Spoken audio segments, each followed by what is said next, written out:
guarantee is there.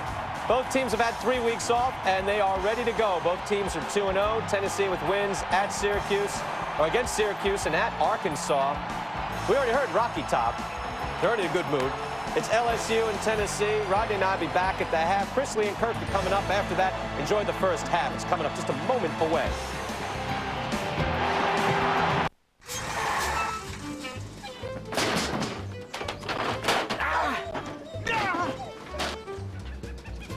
Where do you want the washer? In the laundry room. Yeah. There's Dish Network here to install our new Dish 500 system. Things are looking up.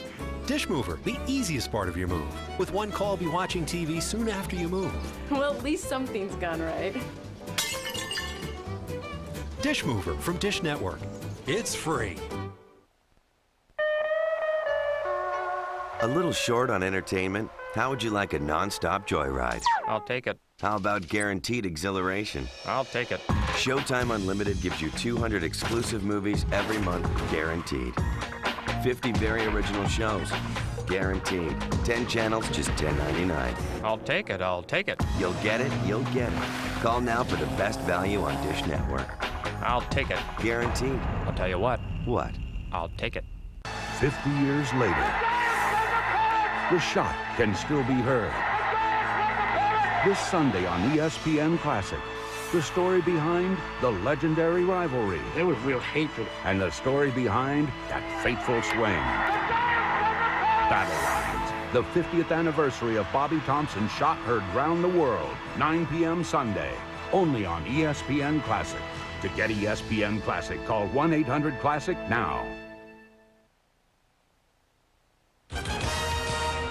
In Norman, the party's moved downtown. The stadium in Knoxville filled. We'll get there in just a second. But first, I'm back with Lee and Kirk.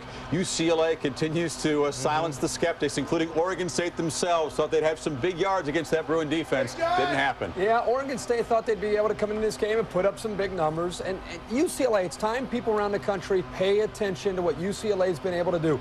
Dominating defense. They proved today in their toughest test up to this point. Offensively, great balance. Corey Paw starting to come around as a quarterback. Deshaun Foster, best running back in college football this year. Remember, I think UCLA is the team to beat in the Pac-10. UCLA, Oregon, November 10th, could decide not only the Pac-10 championship, maybe a team that could go to the Rose Bowl. Bruins host Washington in 2 weeks. Redemption Saturday. How about personal redemption for Woody Dantzler? He blamed himself for the loss to Virginia, fumbled, comes back, wins it in overtime today. All Woody did today, the quarterback from Clemson, has had 420 yards of total offense. You got to also congratulate Coach Tommy Bowden and his staff. They lost a heartbreaker to Virginia, and get those guys back to win that ball game sensational. I want to make one quick comment on UCLA. No team in America has beaten a team in the Big 12, the Big 10, the SEC, and the Pac-10 except UCLA. Quick thought now on the Vols and the Tigers coming up. Very important for LSU in this football game, be able to weather the storm of the emotions. Tennessee is going to come out of the gate with a lot of emotion and intensity. Hang in there early, balanced offense with Rohan Davey throwing and LeBrandon Tofield running. I think LSU is going to upset Tennessee. We're 1-1 and not so fast, so this is it. Not so fast night times. Tennessee, go, Vols, Rocky Top. At least you're not singing tonight. No, I'm not sure. I said very simple pick. We'll see if the landmark road win is there for LSU or if Tennessee has a breakout game. Now down to Neyland Stadium in Knoxville. Ron Franklin and crew enjoy the ball game. We're back here at halftime. Thanks, Chris. A few hours ago, the Vol walk on its normal route down Peyton Manning Pass.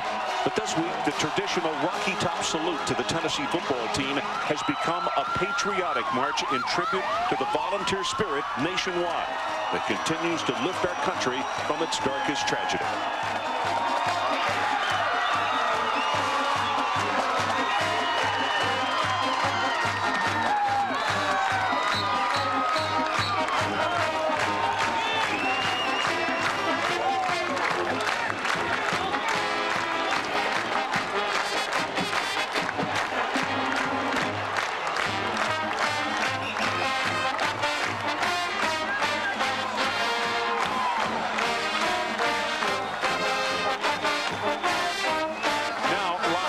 Inside Neyland Stadium, let's join Fred Thompson, senator from Tennessee, with the 107,000 strong in paying tribute to America.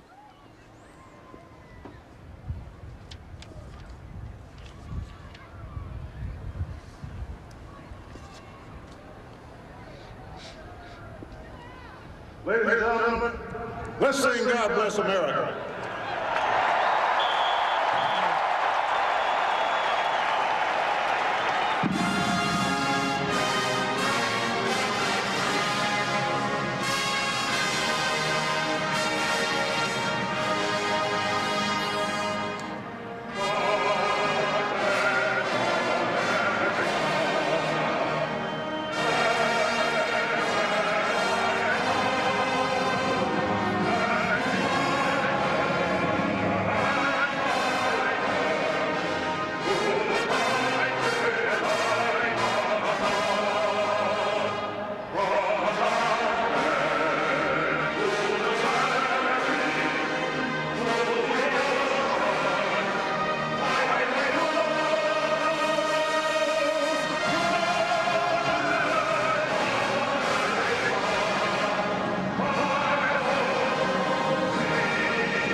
Very rousing show of patriotism here in Knoxville, Tennessee. We will take a break. We'll come back for the opening conference game between the LSU Tigers and the Tennessee Volunteers.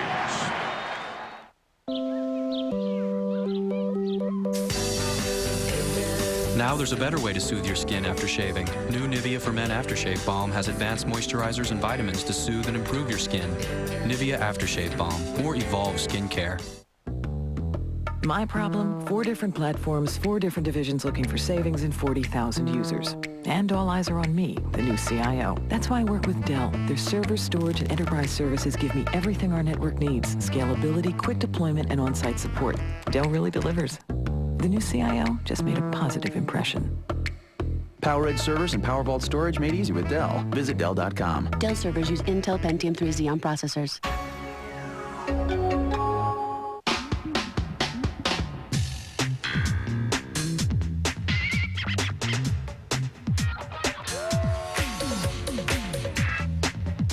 Stick with the original. 1-800-COLLECT, America's #1 way to call collect.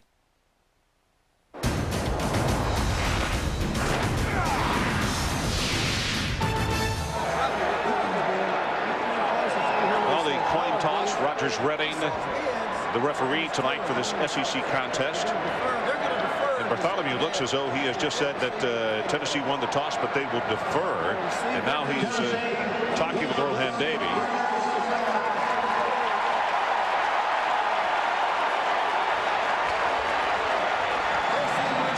Tennessee wins the toss. They defer to the second half, and the LSU Tigers will get the football first. And this, an extremely important early season Southeastern Conference matchup. 2-0, undefeated both teams. Number 14 LSU coming to town to take on the Volunteers of Tennessee here at Neyland Stadium. Hi, everybody. Ron Franklin along with Mike Gottfried, and welcome into what should be a truly outstanding football game. Two teams that are very well matched. Mike, because of the national disaster and also because of a week off, 21 days since these clubs have played. Talk about the effect and what it could affect most of all at the start of this game. Ron, what you look for most is game speed. You can't practice game speed. You practice against the same players for 21 days, and then you come out here on the field. It's faster. So look for some missed tackles, penalties, big plays early in this ball game and often. Rohan Davey was the hero last year without question in Baton Rouge. Now it is his show. When you talk about Rohan Davey, you talk to Tennessee coaches, LSU coaches, LSU players, Tennessee players, they all say the same thing, a warrior. He is a leader, a quarterback that understands Nick Saban's offense, complete control, confident, and he's down weight-wise. On the other side of the field, Casey Clausen was number 2 in this game last year. But, Mike, I don't think it's that side of the ball for Tennessee. It has to win it tonight. I think it's the defensive side. No, I agree with you. John Henderson, Will Overstreet in this front four is the best front four in America. John Henderson will be on one side. He'll play the run. He's very stout inside. Will Overstreet on the outside. He made 7 hurries of Rohan Davies passes last year. Head coach Phil Fulmer has a national championship under his belt, 82.7%, won it all in '98. And Nick Saban, his second season as the head coach at LSU, and you see his career record. The weather, it is blowing very strongly up here.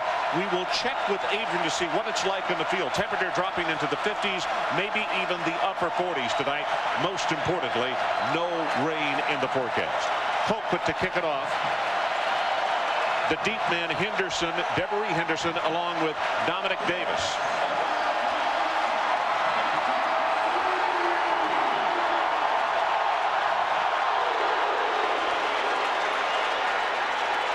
Short kick taken at the 5, and this is Henderson. Right up the middle. He is a speedster, takes it out over the 30-yard line. And let's check down on the sideline with our third man on the telecast, Adrian Karsten. Adrian? Well, Ron, as Mike mentioned, after the long layoff, fundamentals like form tackling can suffer. Well, you need to know that the 2 guys going to make the form tacklers suffer, none other than the 2 best running backs in the SEC. Travis Stevens for Tennessee and LeBrandon, the tow truck, Toefield for LSU. The point is, if you're a defensive lineman, they just wear you down. 3- and 4-yard carries in the first quarter could become 7- and 8-yard carries by the fourth quarter, Ron. Well, we got a flag down on the running play, and the reason for that is Josh Reed, the wide receiver. You could see him going in motion, but Mike, he turned upfield too quickly as Hainsworth makes the tackle. Rogers ready, and as I mentioned in the coin toss, our referee tonight, and it's going to be 5 yards stepped off against the LSU Tigers. Now the Coors Light starting lineup. Rohan Davey, the senior out of Miami, Florida. And as we mentioned last year, he not only was the hero in this ball game, but came on in the second half of the Peach Bowl. Toefield and Lee behind him, Myers and Reed the wide receivers, and a truly outstanding tight end, Robert Royal. Many pros think that he may be the first tight end taken in the upcoming NFL draft. That penalty is declined, so it's going to be a second down at about 8 yards for the first.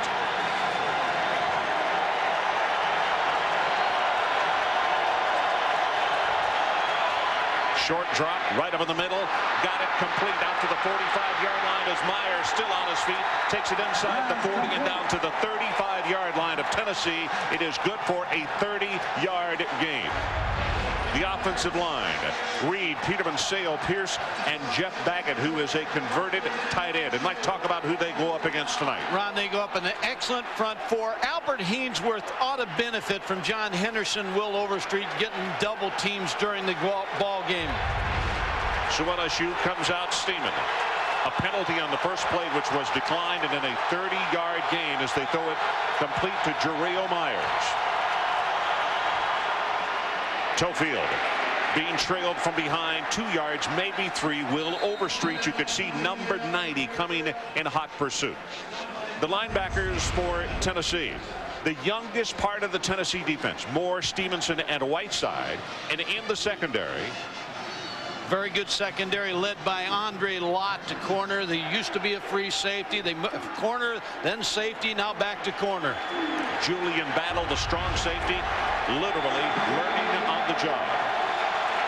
The numbers on Davey, over 60%, 2 touchdowns and no interceptions. From the shotgun, they set screen in the middle. Toefield dodges a tackler, 30, 25, and it's 1st and 10. LSU at the 26-yard line.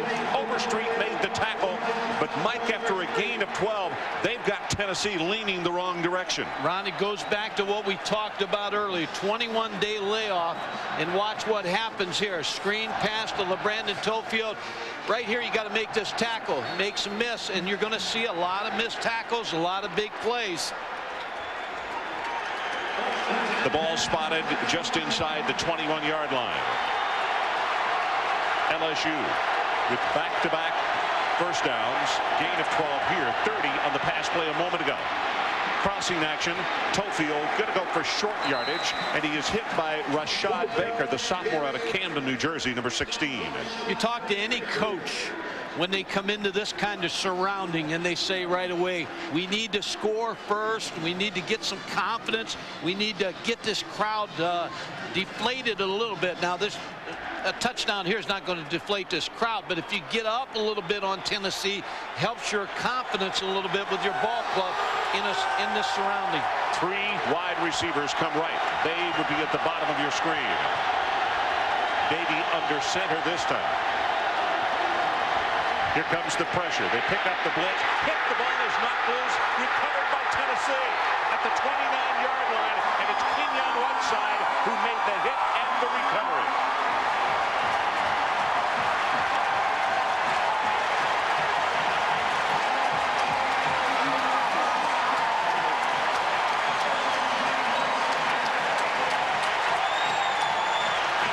Pressure defense, that's what Tennessee comes with, an all-out blitz. They get to the quarterback. You talked about Whiteside. He just ran over the back, made the hit, caused a fumble. Tennessee turns this thing right around. LeBrandon Tofield was beaten by Whiteside. Tried to hit him with a forearm rather than getting into his body and taking him down. Travis Stevens right up the middle. Going to be a gain of about 4 on the play, maybe 5. The lineup for Tennessee, Casey Clausen, the youngster out of Northridge, California. 8-1 his record as a starter. And here's who lines up with him. Stevens, who just carried outstanding running back. Will Bartholomew, follow him and you'll follow the play. Washington and Parker, wide receivers. Finlayson, good blocker at tight end. Bartholomew goes to the right, as does Stevens. That is a nice job by Trent Vaught, the middle linebacker. He makes his first tackle of the night, and we'll call his name a lot. Very active and very sound. Speaking of sound, this offensive line, veteran group, Coleman, Weary, Wells, Respert, and Offenhusel. Fred Weary, the bell cow up front. And they square off against some good fellas. Yeah, like Gary Gibbs, the defensive coordinator, needs a big game out of Jarvis Green. Well, Parker started tonight, already has limped off the field. We'll get a report from Adrian on his status. That's an area that is thin right now for Tennessee at wide receiver. Clausen gets the pass, almost intercepted as he threw it short, and Hook Finn was the closest man to it.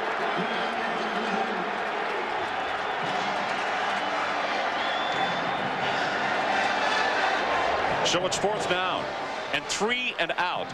Tennessee, the positive side of what happened is they stopped what was at least a field goal scoring drive, but it's 3, and now they give it right back to LSU. Now, Ron, they have to win the kicking game. They lost the kicking game to LSU last year. Colquitt with the kick.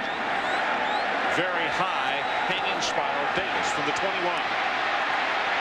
Breaks the tackle at the 30. Going to take it to the 33-yard line.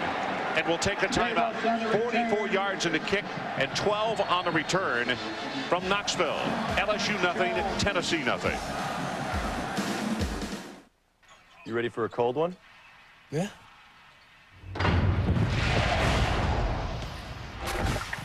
It's cold, but it ain't Coors Light.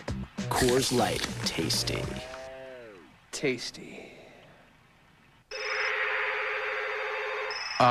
Gee, aren't you going to answer those? If I do, I miss the game. I hate to miss the game. Uh-huh. You know, if you had TiVo, you could pause your TV so you wouldn't have to miss the game. Really? Uh-huh. Gee, aren't you and your wife expecting a baby? Oh, any minute now. Pause and rewind live TV. Now TV fits into your life, not the other way around. TiVo, TV and unexpected emergencies your way.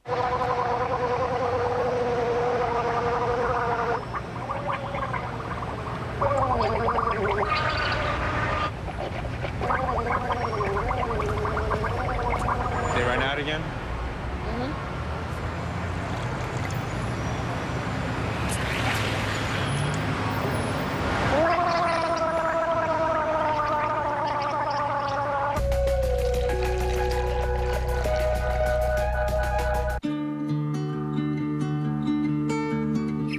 Every time you use your Discover card, Discover will make a donation to America's relief efforts until we reach our goal of $5 million.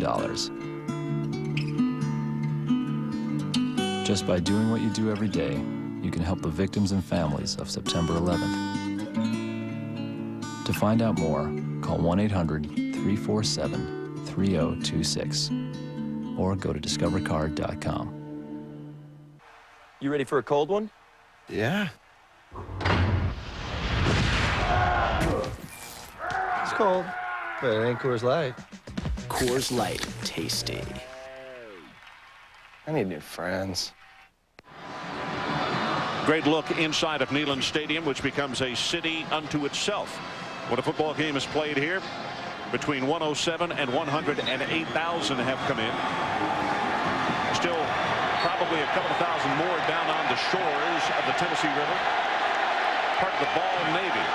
All different kinds of ways to arrive at this venue, whether you come in or stay out there and watch the game and party.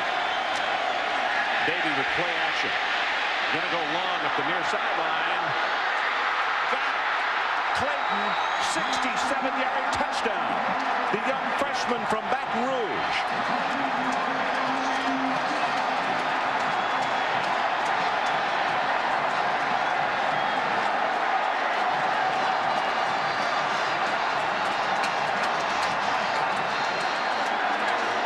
Ron had to be a bust on this play. Good fake. Rohan Davey going for the stake in the heart early. Michael Clayton wide open. There had to be a bust in coverage. Andre Lott. Corbello to attempt the extra point. He's got it. And I'll tell you what, right now, over 100,000 people are sitting quiet and stunned because LSU moved it tremendously easily on the opening drive, and now they come out and score 67 yards out.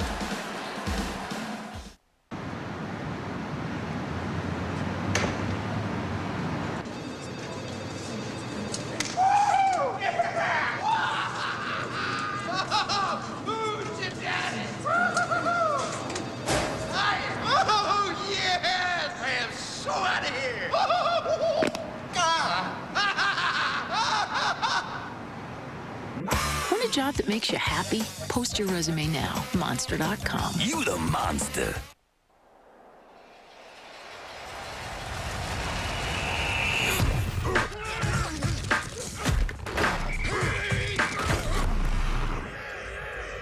Down here, you dine on dirt.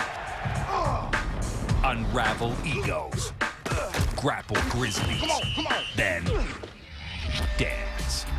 Madden NFL 2002. EA Sports. It's in the game. Rated E for everyone. Hey there, little Red Riding Hood. My, what big calories you have. My, what low-calorie taste you have. My. This one's just right. My, what big eyes you have. You have no idea. Great tasting 1-calorie Pepsi One. This one's just right. To us, it's college football.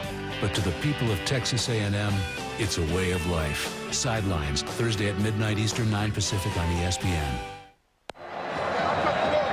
We're back in Knoxville, Tennessee, and we welcome home Rocky Top native Senator Fred Thompson. Senator, welcome home. What was your message to these 107,000 people here tonight before kickoff? Well, of course, to remember those who have died, to remember our armed forces, but to also say that we're doing the right thing. We're not hiding, and nobody's going to shut this country down. We're coming together. This is an essential part of America, and the world needs to know that. Senator, you and I have been in here a lot over the last 15, 20 years, but I'll say it, I'm proud to be a patriot. I haven't felt this spirit in here for a long time, maybe ever. Well, me either. It's all across the state. People are coming together. We're coming together in Congress, shoulder to shoulder, doing things we should have been doing all along. The whole nation is united, and I'm just absolutely delighted. Senator, thank you very much for your time. Ron. Okay, Adrian, thanks very much. You could see the kickoff went out the back of the end zone. Corbello knocking that kick long, and let's check with Brian Kenny. Brian, what do you have for us? Ron, such a wild day in college football today, and here Stanford and USC. Randy Fasani, look at the pass, going to hit Brett Pierce, make it 21-0 Stanford. Game still in the first half. Meanwhile, got UNLV beating BYU 21-17 right now in the second quarter. We'll get you caught up with all the wild finishes coming up at the half. Okay, Brian, 7-0 our score as LSU has stunned this crowd here. Second offensive set for Tennessee. Clausen's pass intercepted at the 30-yard line. Picked off by Davis. Lionel Thomas, I beg your pardon. The senior out of Opelousas. Ron, LSU is really playing an inspired football game, both sides of the ball and the kicking game. Just a good job of getting under the out route as Casey Clausen tries to get the ball out of the out. You see how well defended that is. There's no push off trying to get the ball out to Washington. So right now, LSU with a 1st and 10 at the 28-yard line of Tennessee.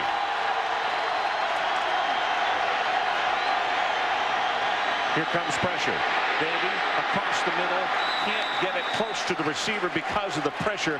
Rashad Baker was the closest man to him, but he was really getting pressured up front. Will Overstreet, Ron, the guy that's motor's always gone. He knows this defense got to come up with some big play. And Rohan Davey, if he has another second, he completes that pass. Now, for those who have just joined us, we are sitting at the 10:08 mark, and this is the 3rd time LSU has been inside the 35-yard line in this opening quarter. One, it was a 67-yard touchdown pass. 2nd and 10. Here comes the pressure. Hit, breaks the tackle, now going to be taken down by Henderson. Big John Henderson. Albert Hainsworth got there first, but 98 finished him off. Yeah, Albert Hainsworth is going to benefit from the fact that they have to block him one-on-one. And he, according to John Chavis, the defensive coordinator, can be the best defensive lineman here at Tennessee, and that includes John Henderson. Just a good rush. Rohan Davey wisely pulls that ball down. You can see how strong Rohan Davey is. Well, they played this game last year at 262. He is down to 249. 3rd down. Line to make is the 19-yard line of Tennessee. Pressure up the middle again. They set the middle screen, and it's Tofield, and he will go inside the 35 to around the 33-yard line. Julian Battle came up to make the tackle. Big series right there for Tennessee's defense because LSU coming at them. Omari Hand was the defensive end applying the pressure at that time. LSU opening up this ball game, throwing the ball and keeping it in Rohan Davey's hands. Corbello to attempt this field goal. It's a 49-yard attempt, and that would match his career long. Good pass, and he just pushes this one off to the right. Would never be able to hook enough to make that one. And a standing ovation from this partisan house for the volunteer defense.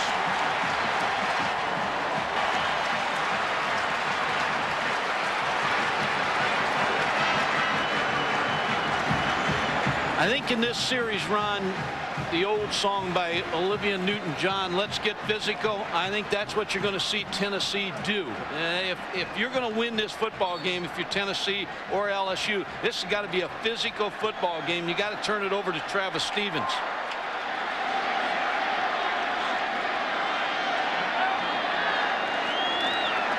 Travis Stevens takes it right up the middle.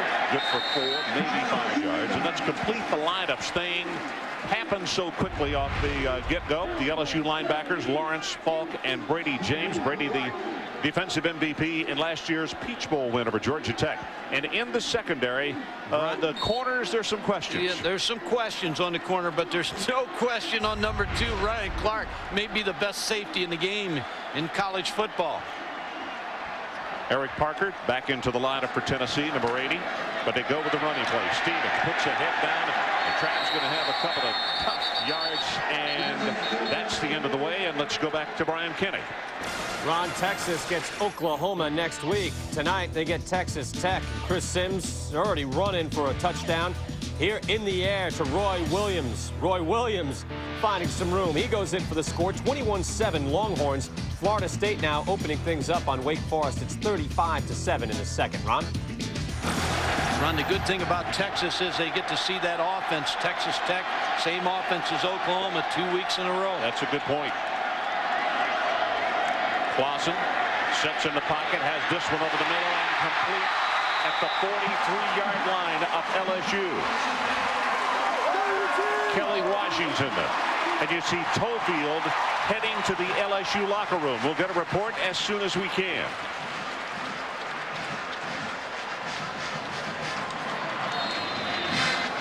That could be major as far as LSU is concerned if he is injured seriously. 7 touchdowns this year for LeBrandon Tofield, so he knows where that end zone's at. So for the first time tonight, Tennessee scrimmaging from across the 50-yard line. Clausen going to go on top up the far side. Intercepted by Aaron Duval. The second interception of Clausen tonight. Yeah, I don't mind that throw because it's like a punch. You take a shot for a home run there, and Aaron DeMond was up for the challenge. Tried to get the ball to Kelly Washington, the walk on 6'4" frame. Casey Clausen with the throw, and you want to throw it a little bit more toward the inside. He threw it right to the corner, Aaron DeMond.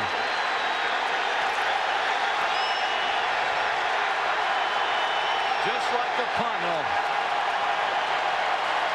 LSU has had such great field position all night long. But now they scrimmage from their own one. Dominic Davis comes in replacing Tofield at tailback. He gets the handoff, and he'll take it out to around the 3-yard line. Adrian Karsten, let's check with you on the sideline and an injury report. LeBrandon Tofield in the locker room only for a short time with a hip pointer. Because those pads on your hips are so thin, just to keep you fast and slick. Of course, the tow truck loves that. You just don't have enough flesh there to pad yourself. So what they're going to do is bulk up with artificial pads. Should be back next series. Okay, Adrian, good hustle. Ron, a lot of coaches like to throw the ball down here. Go to 2 tights and get the ball to Reed. Nothing for Davis this time as Omari Hand steps up. I think he lost a yard on the play. We really didn't get to comment on the 67-yard touchdown pass because so much happened. We had another turnover. But Michael Clayton, who caught that touchdown, when we talked with Jimbo Fisher, the offensive coordinator, on our teleconference the other day, when I mentioned this young man's name, he just lit up. He said, Ron, this kid's a freshman, and he is going to be as special as anybody we've had in a long time. He ran a nice route against Andre Locke for that touchdown. 3rd down and 9. They need to take it to the 11-yard line. Davey lofts this one, puts air under it, and Reed has got it. Out of bounds. Caught it out of bounds. Now you take your shot, your defense holds them for 3 plays. You should end up with good field position or a punt. Try to go for the punt block here or the return and try to get good field position for your offense. Rashad Baker is the deep man, and it's Donnie Jones who will kick it away for the LSU Tigers. 7-0 if you've just joined us. Hanging kick, not really turning over at the 45. 35. He's going to have 10 yards on the return. Brady James made the stop, so it's 42 yards on the kick and great field position for Tennessee. 7-0. Tigers lead. We'll be right back.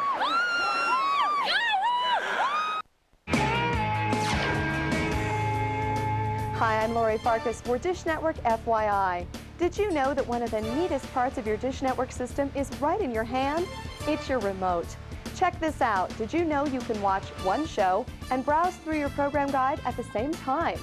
Just hit the Browse button and browse.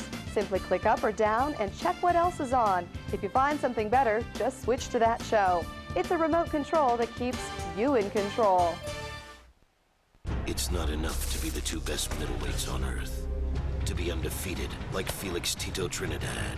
To have 13 successful title defenses like Bernard the Executioner Hopkins. Because what's at stake is pride, country, and the first undisputed middleweight crown in 14 years. Trinidad versus Hopkins, now September 29th, live on pay-per-view.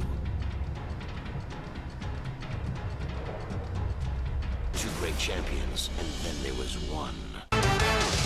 Last week on Sunday NFL Countdown. Talked about the Minnesota Vikings going to the Super Bowl, and I think you have some explaining to do. This week, a closer look at the struggling Vikings. If that's not the biggest surprise, then I don't know what. I don't know what Sterling and Tommy are even thinking about. And the surprising Cincinnati Bengals. I don't get that. Plus a swing around the league and an analysis of all of Sunday's action. Sunday NFL Countdown, 11 a.m. Eastern on ESPN. It's hot. ESPN's presentation of primetime college football is brought to you by TiVo. TV your way. And by America's dairy farmers who asked, got milk? Welcome back to Neyland Stadium, Knoxville, Tennessee. I mentioned the Vol Navy. I tell you, there are a lot of boats out there this week that have LSU paraphernalia on it as well. It's obviously an open waterway. But a fun time is had by all when they come to this city and this stadium for a football game. On the LSU 35-yard line. Clausen gives it to Stevens, and they try the right side with the gain of 1, and that is just about it. You see Lavallee getting up, number 93, along with Muskegon Barnes combining on the stop. When we talked to Gary Gibbs, the defensive coordinator, he talked about Lavallee. He said he's our best defensive lineman. You see what Tennessee's done to 2 turnovers. Gary Gibbs was with Jim Donnan last year at Georgia, former Oklahoma head coach.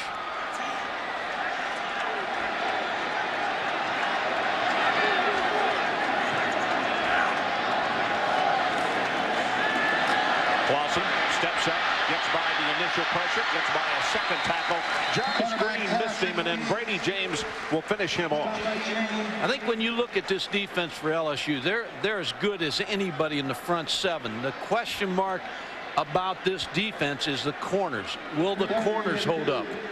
And so far, they've had 1 interception in this football game, so they're doing what they need to. 2 interceptions. They're doing what they need to do in this first quarter. Well, Robert Davis was supposed to have started at corner, did not make the trip.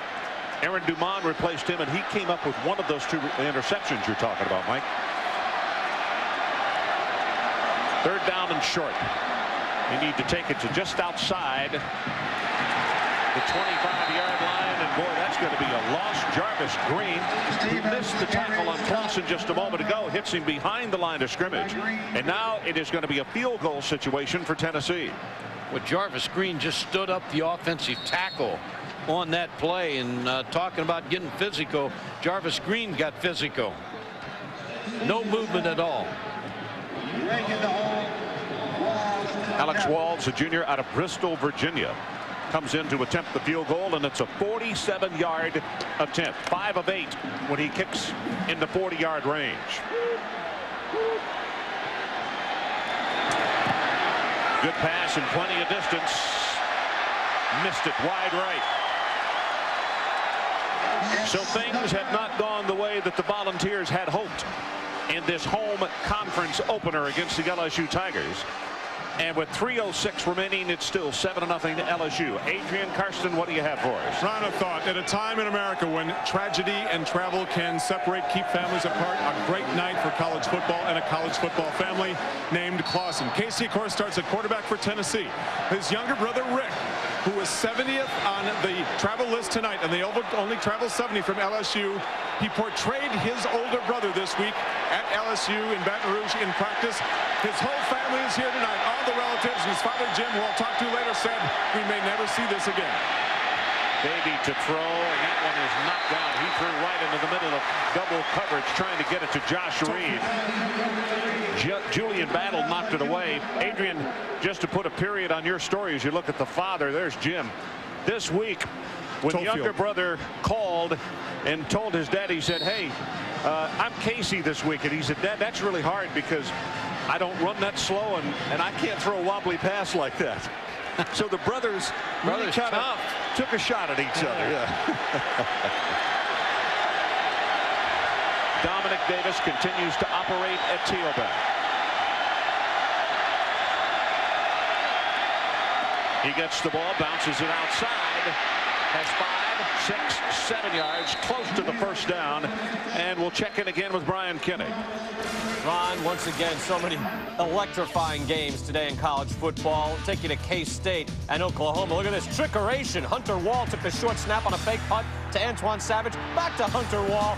Sooners opening up a comfortable lead on K-State, but it went down to the wire. Again, full highlights coming up at the half.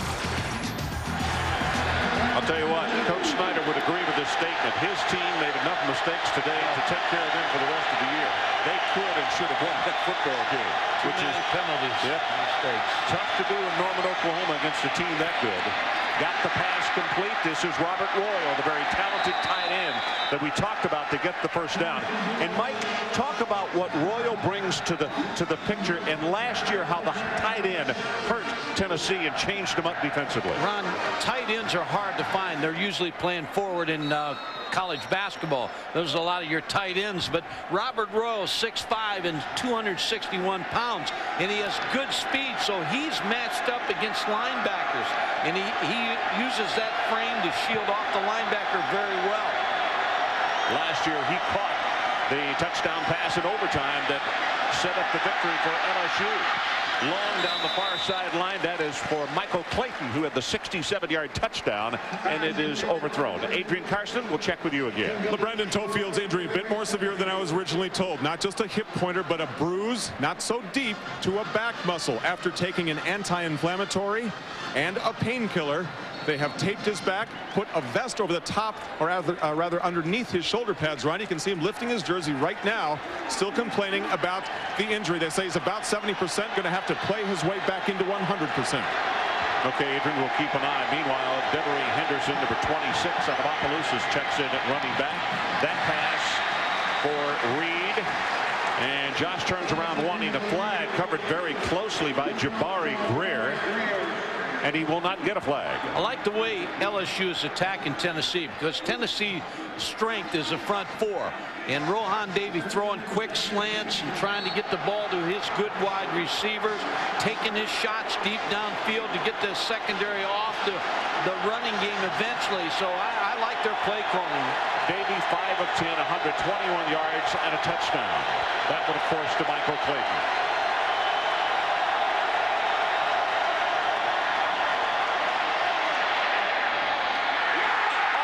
Intercepted. Julian Battle was right there as he threw it well behind the intended receiver. The intended receiver was Jack Hunt, number 83, and he went right over to Rohan Davey. So there may have been a mix-up on which way he turned on that route. A lot of new faces in this ball game. Hunt, only a sophomore. Clayton, who caught the touchdown as a freshman. LSU is talented. Very solid talent on both sides of the ball. Baker, the deep man, and moving. Their flags all over the place because they started retreating to block before the long snapper got the ball back there.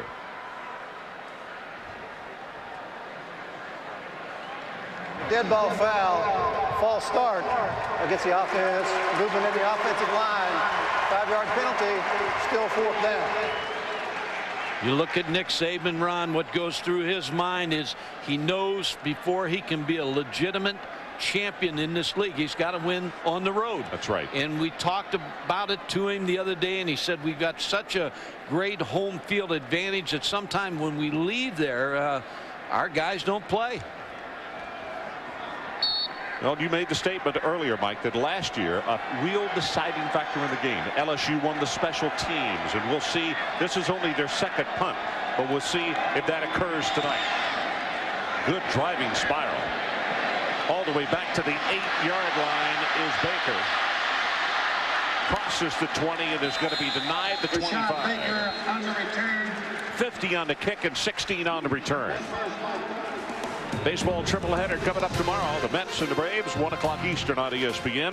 Well, over on ESPN2, Cal Ripken's final game in New York as the Orioles battle the Yankees. Then at 4 o'clock, the Padres take on the Giants. Barry Bonds continues his pursuit of home run history. He got another one.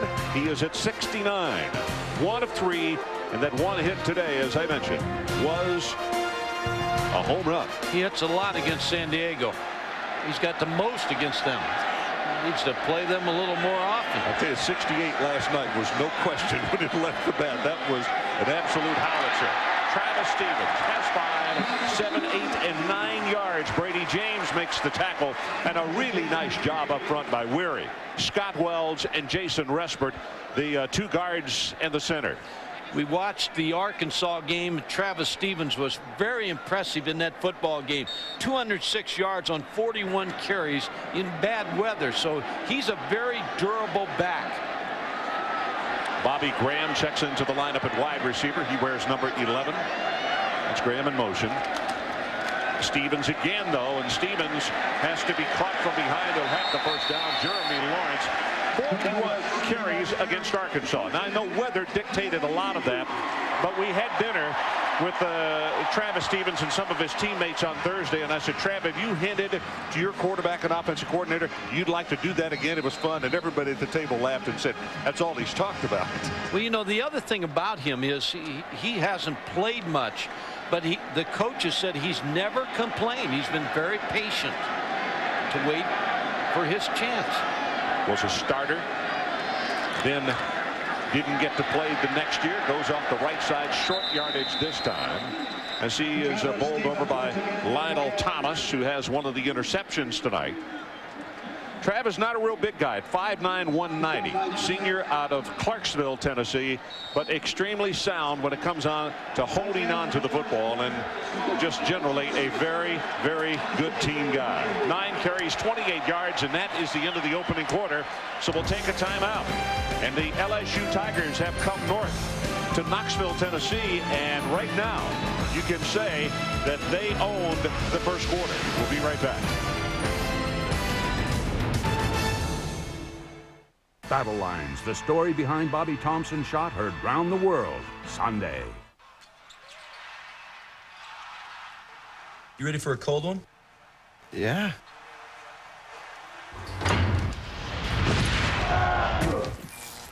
Is that cold enough for you? It's cold. It's not Coors Light. Brewed at the edge of freezing to lock in that Rocky Mountain cold taste. Coors Light. Ah, tasty. Dude, where's your dog? Excuse me. Police officer, get away from the girl! Even those sworn to protect can cross the line. That's what I'm talking about. Just let the animals wipe themselves out. God willing. Denzel Washington, Ethan Hawke. Training Day, rated R, starts Friday.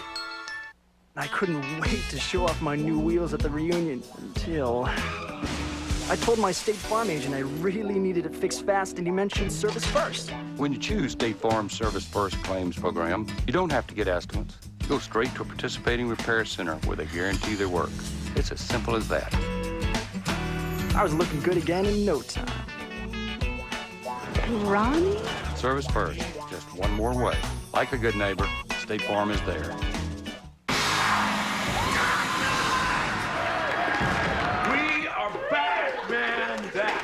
Was possibly the finest rock and roll show I have ever seen. I Smell World Tour!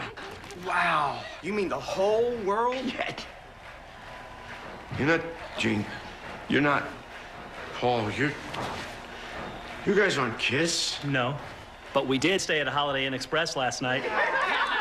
Stay smart. Stay at a Holiday Inn Express. We have got to cut costs, people. Ideas. We could open an account on FedEx.com, save 10% on online express shipping.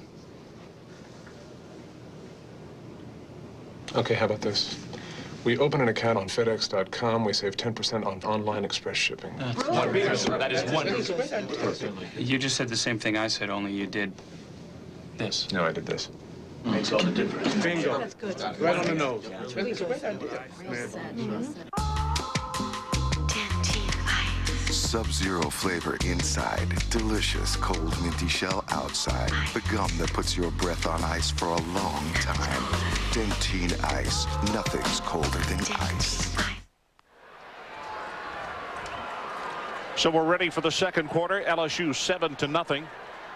They got off to a very good start and then fumbled the football. We'll show you how the early going in this football game got underway right after this play right here. Tennessee with a second down, and they have the football at their own 41-yard line.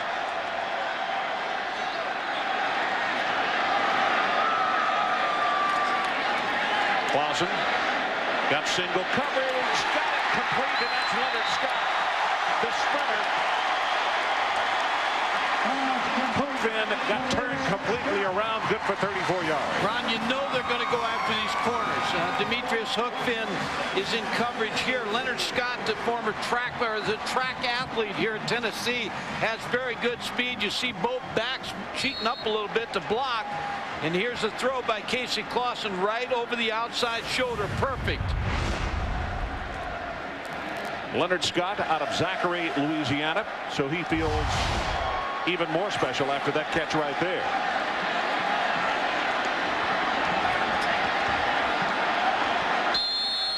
And Tennessee confused on the lineup, and Clausen will call a timeout so they don't get a delay penalty, and we'll take it with them. 14:53 remaining until halftime. 7-0 LSU, but the Vols are threatening.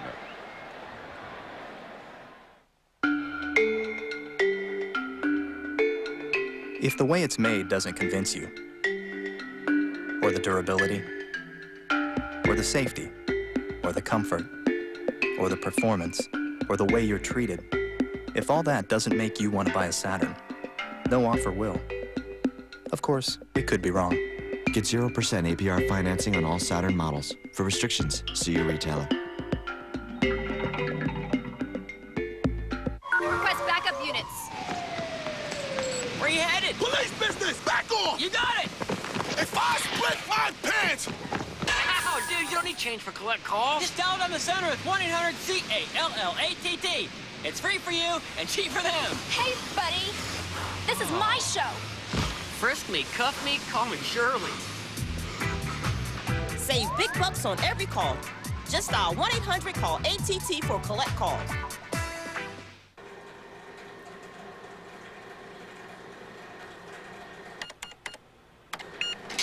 Looks like some lucky fella won the menu lottery tonight.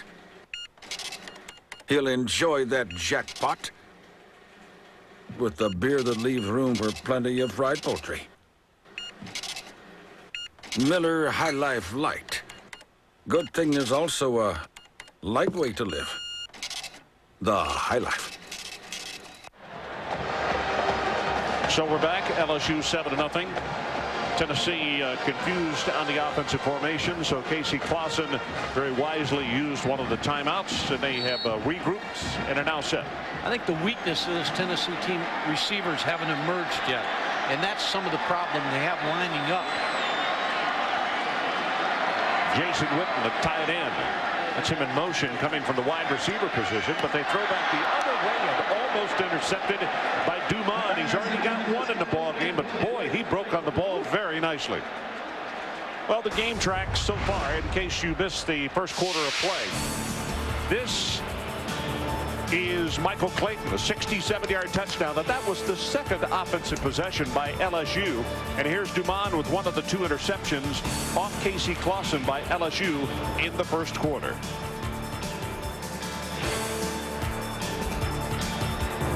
(121-19) passing yardage in that opening quarter. LSU and Tennessee.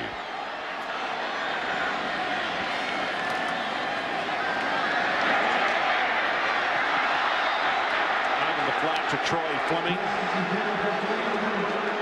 Crowd's getting a little restless. They want to see this offense explode. They're used to Peyton Manning and T. Martin, and Casey Clausen is a work in progress right now. He's improving. He came into this game throwing one touchdown, one interception. Philip Fulmer says he's getting better each week, but I really believe the injuries to the receivers have set him back in his development. Nope, I don't disagree with you.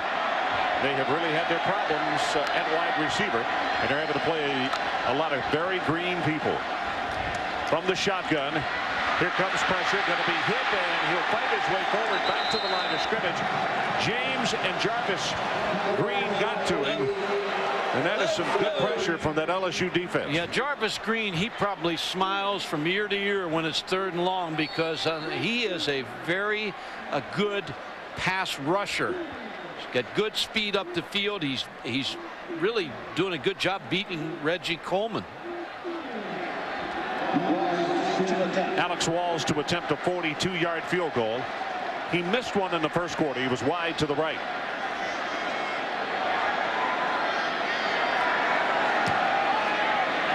Got plenty of distance and accuracy on this one. So with 13:55 left in this opening half, Tennessee on the scoreboard.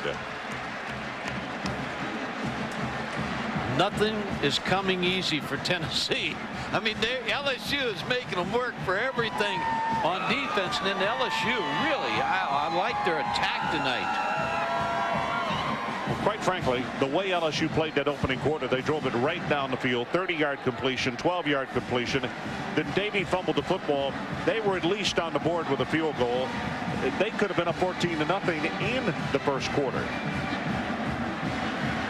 Well, tonight's Aflac trivia question. 3 former Tennessee football players are currently Division I head coaches. Phil Fulmer, Tommy West at Memphis, and Kevin Steele at Baylor. What school has the most former players as current Division I head coaches?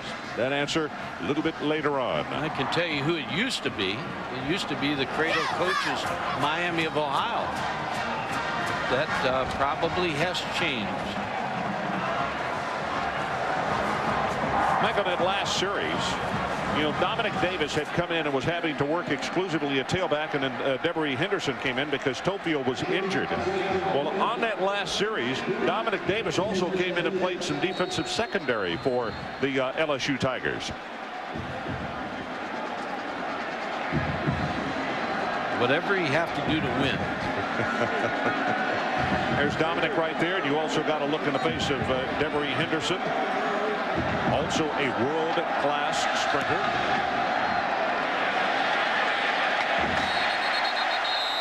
Nobody's going to sprint with that one, though. The best defense on any kickoff right there. Brian Kenny, let's go back to you. Another comeback today, Ron. This time it's Washington. Yet another comeback for New Heisel in Washington, down 21-10 at the half. They beat Cal 31-28, 11 in a row for the Huskies. Ron? You know what's going to be interesting about that league is I don't think we're going to know who wins the Pac-10 until the very last weekend. There's good football teams. I like UCLA in that league. Philip Fulmer was saying he watched Washington the other day, and he was very impressed with their football team. Ball is tipped, almost intercepted at the 25. Richmond is the man who got a hand on it, and Jabari Greer came very close to picking it off.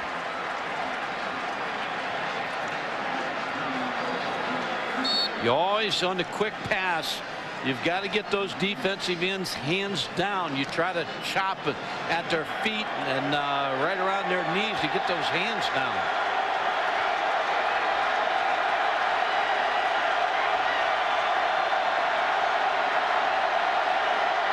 Henderson.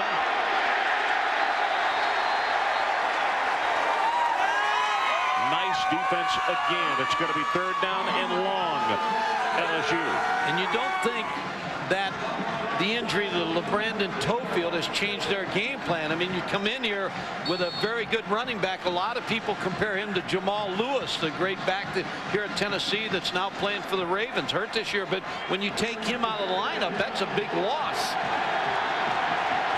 But it takes away a decoy if nothing else. Oh, without a doubt, it's different stopping the run now with him out of the game. Low snap on the shotgun. Got this one over the middle and has it complete. That's Myers. Jarrell Myers, good for 17 yards and an LSU first down. Well, credit the offensive line for LSU. First of all, the snap's low for Rohan Davey, and so he has to pick it up and get his eyes back on the receivers. You see, drops the ball. Now he gets his head up. But look at the good blocking. Only a 3-man rush, but that gives Jarrell Myers time to come across the field against Rashad Baker for the completion. Jarrell Myers is a 3-year starter. He's got 2 catches tonight for a total of 46. Reed in motion. Got it complete to Solomon Lee, the fullback. You know, I mean, LSU's pulling out all the stops. They've thrown to the tight end. Now they get it to the fullback. Battle makes the tackle, but they're making sure that the safeties and linebackers are honest. Ron, here's what they did to Tennessee last year. The waggle play. It's a misdirection play, and you watch the fullback. He's just going to slip out in the flat. Now the play action goes the other way. The fullback gets lost inside. Rohan Davey hits him with a good strike, and they're in business. Michael Clayton, who caught the 67-yard touchdown pass, checks into the ball game at wide receiver. He's number 14. That's DiMaggio in motion. But Davis back into the short side of the field, tripped up, but not before he picked up a first down. Brian Kenny, we'll go back to you. Rob, got some scoring in this one. BYU and UNLV. It's 21-20 here with a minute to go in the half. And Brandon Doman to Rod Wilkerson. He steps through the last man to beat. Now 28-21. That went 54 yards. I don't like getting in a shootout with BYU. Now that's the team you don't want to get into a shootout with. Devery Henderson into the lineup at tailback. Number 26.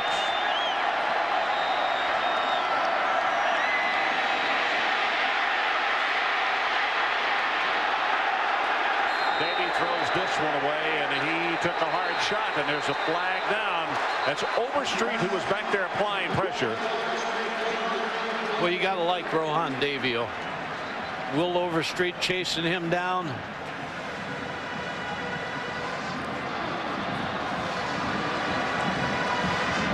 I wonder here if the question is, if he's outside the tackle box, that ball was thrown beyond the line of scrimmage, or I thought it was. And there was a receiver in the general area, but he couldn't get his shoulder square to get him the ball. The flag back here is waved off. The passer was outside the 5 yards. The ball landed beyond the neutral zone. We have holding against the defense, against an eligible receiver. 10-yard penalty from the previous spot. This is one of the better officiating crews we see all the time. No question. We had them at the Georgia and South Carolina game, and Rogers Redding explaining that there was no flag as far as intentional grounding, because he is outside the tackle box there. He throws it beyond the line of scrimmage, so that is not grounding. What an effort by Will Overstreet to chase down Rohan Davey.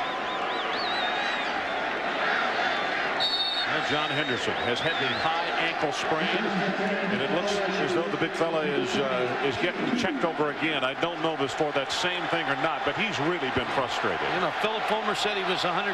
Adrian talked to John Henderson the other night, and he said, I'm not sure I'm 100%.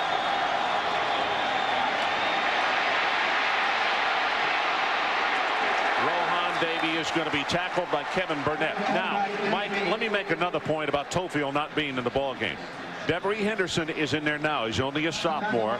He and Dominic Davis don't get to play on a regular basis. Tofield is experienced when it comes to picking up pressure and blitzes. Also, you get yourself in trouble. You have to change so you don't get your quarterback hurt. Well, you talked about Tofield being 225 to take on Will Overstreet, and then Henderson's 190. So it's a little drop off in strength also. Yep. Davis is back in the lineup. It is second down. They need to take it to the 31.5-yard line. Pressure again. Pass complete. That's at the 37 to Josh Reed. Josh had the outstanding ball game in this victory by LSU last year, and Baker's there to make the tackle. Jimbo Fisher, the offensive coordinator, talked about Josh Reed, and he said he becomes a tailback when he gets that ball in his hands as a receiver. And you see that 23 yards average his catch, so he makes big plays for this LSU offense.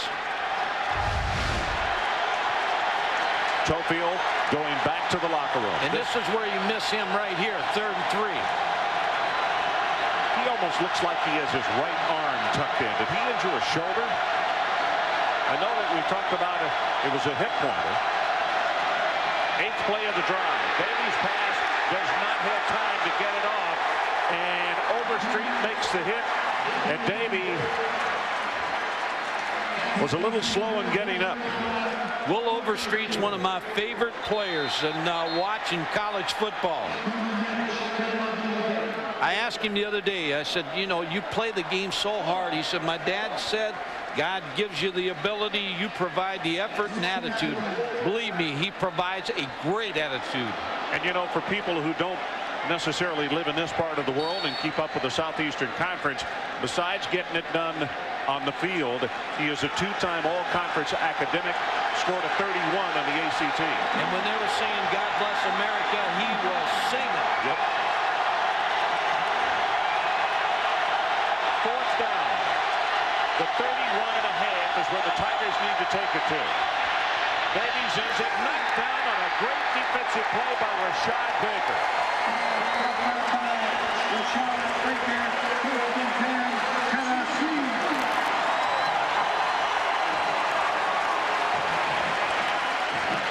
So there's a timeout. 10-11 left until halftime. LSU by 4.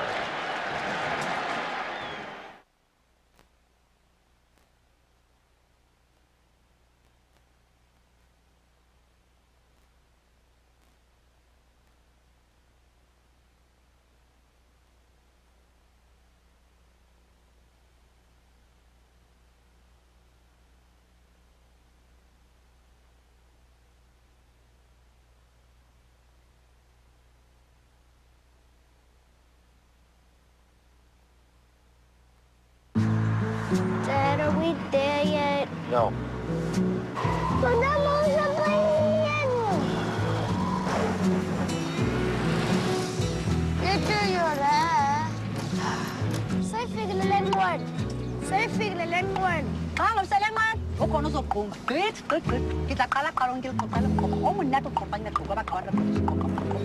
Family vacation on the wings of Goodyear.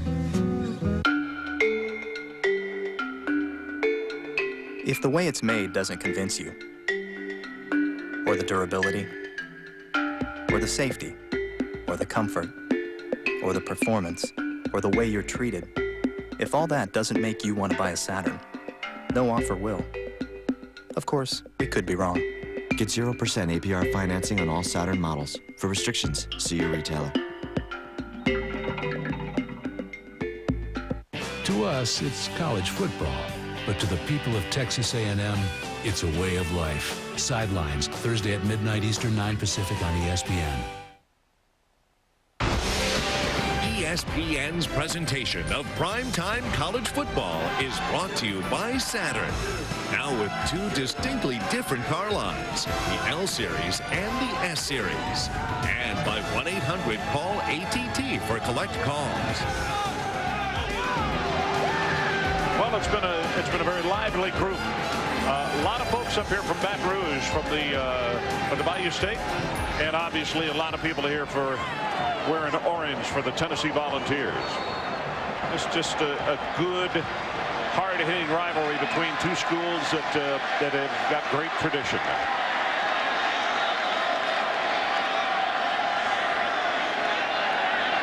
Clausen look toward Fleming. Not there. Going to be wrapped up. That's Brady James, who comes over to make the tackle. Adrian Karsten, let's check with you on the sideline again. What do you got? Key injuries for both sides. Outland Trophy winner, defensive tackle John Henderson, slightly re-sprained that right ankle that he admitted to me yesterday was not 100%. He's afraid to take all that Velcro off that keeps that ankle so tight because he's afraid it's going to swell up again. Immobile on the bench for now. LeBrandon Toefield has more pain in his back, traveling up his right side. No admission about any pain in his right arm, although he was holding it as he went back into the locker room. They don't expect to have him back before the half. Got this pass complete out to the 35, and now the 40 is Bobby Graham. And those are two key injuries to two absolute key players to these two respective schools. Great players. And, you know, the difficult thing, a high ankle sprain is not like your regular sprain. And you keep agitating it, and then what you wind up having to do is you just have to immobilize it, and you can't play for a couple of games. You play the whole year with it. That can bother you all the way. Lionel Thomas, number 28, coming off the field. You could see he was holding that left arm and shoulder close to his body. He has an interception in the ball game tonight. So this hard-hitting affair is taking on some injured players here in the early going. And now Trent Falk goes back to the official and says, I think with the personnel changes right here, we need to call a timeout and make sure we're all on the same page. Probably a very wise move. We'll be right back.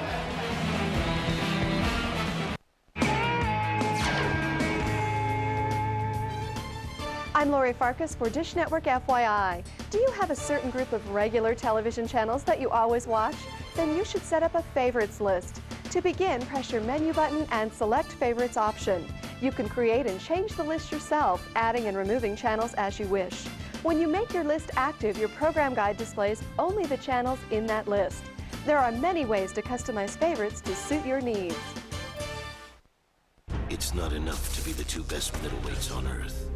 To be undefeated like Felix Tito Trinidad. To have 13 successful title defenses like Bernard the Executioner Hopkins. Because what's at stake is pride, country, and the first undisputed middleweight crown in 14 years. Trinidad versus Hopkins, now September 29th, live on pay-per-view.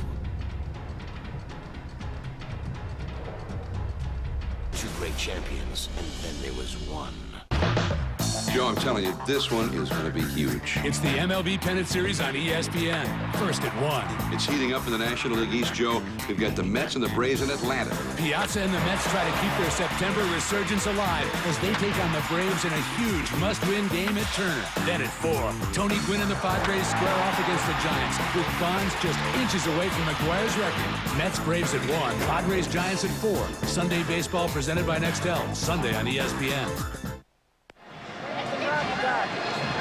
Well, it is an absolutely wonderful evening. That 2 pretty young ladies with popcorn and pom-poms. How could you beat it? And out with mom and dad to see a good matchup in the Southeastern Conference. 7-3, LSU leads it. Just over 9 minutes to play in his opening half. Ball was snapped. He was making a change of play. Fleming makes the recovery, and good heavens, how close to a disastrous play was that? Well, you usually give a heel to your center when you're ready. And Casey Clausen was moving around.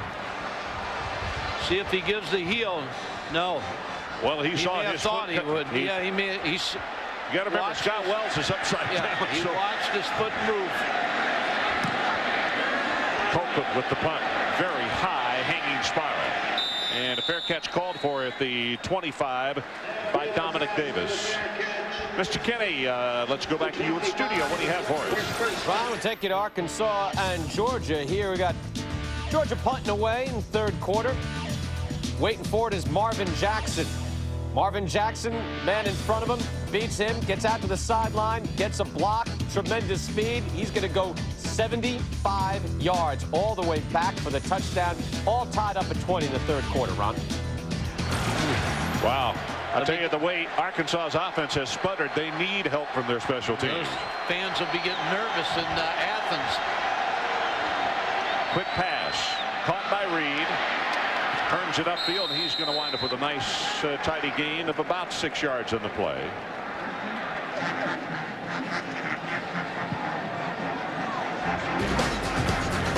Now later tonight at ESPN2 from the Mountain West, Air Force takes on San Diego State. Falcon defense is going to have to stop Aztec running back Larry Ned. He's averaging 100 yards a game thus far. 11 p.m. Eastern on ESPN2. For more, log on to ESPN.com, your home for college football on the internet.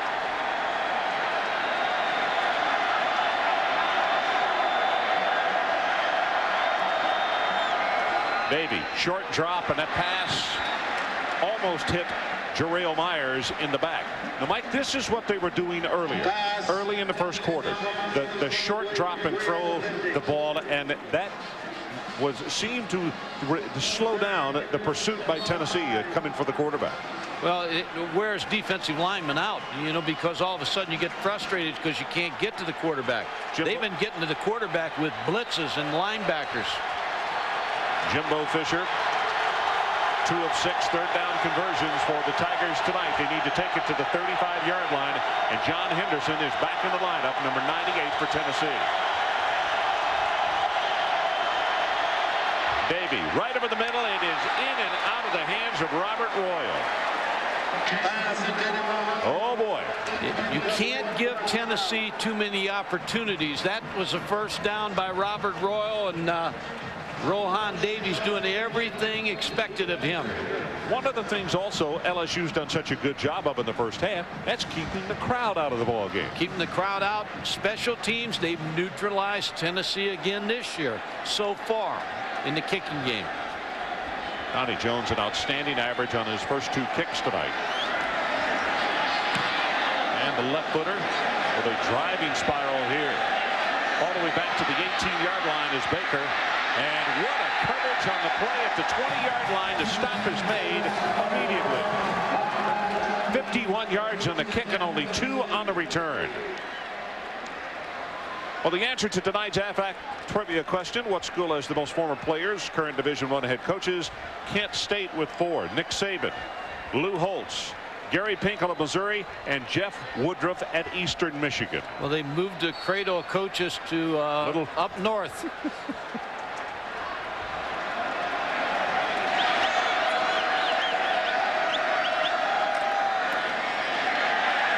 Get to the fullback as he tried to cross him up a little bit.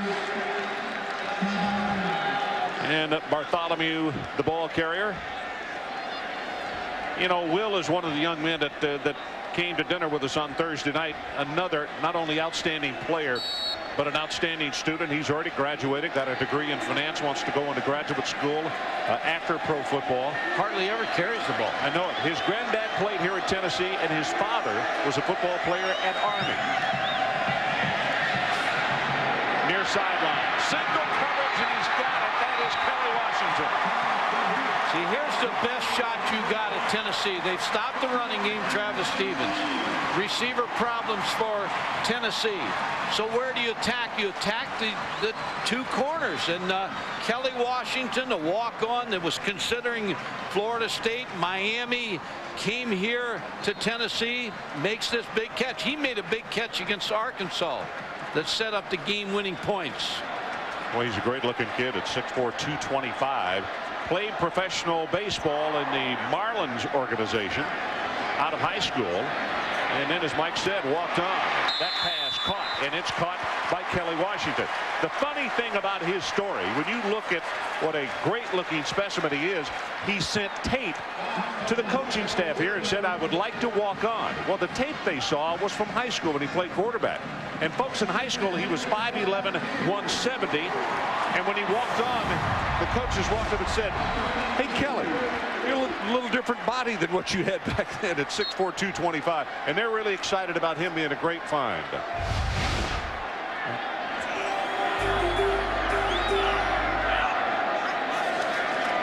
Scott in the ball game at wide receiver. They go back to Washington, though.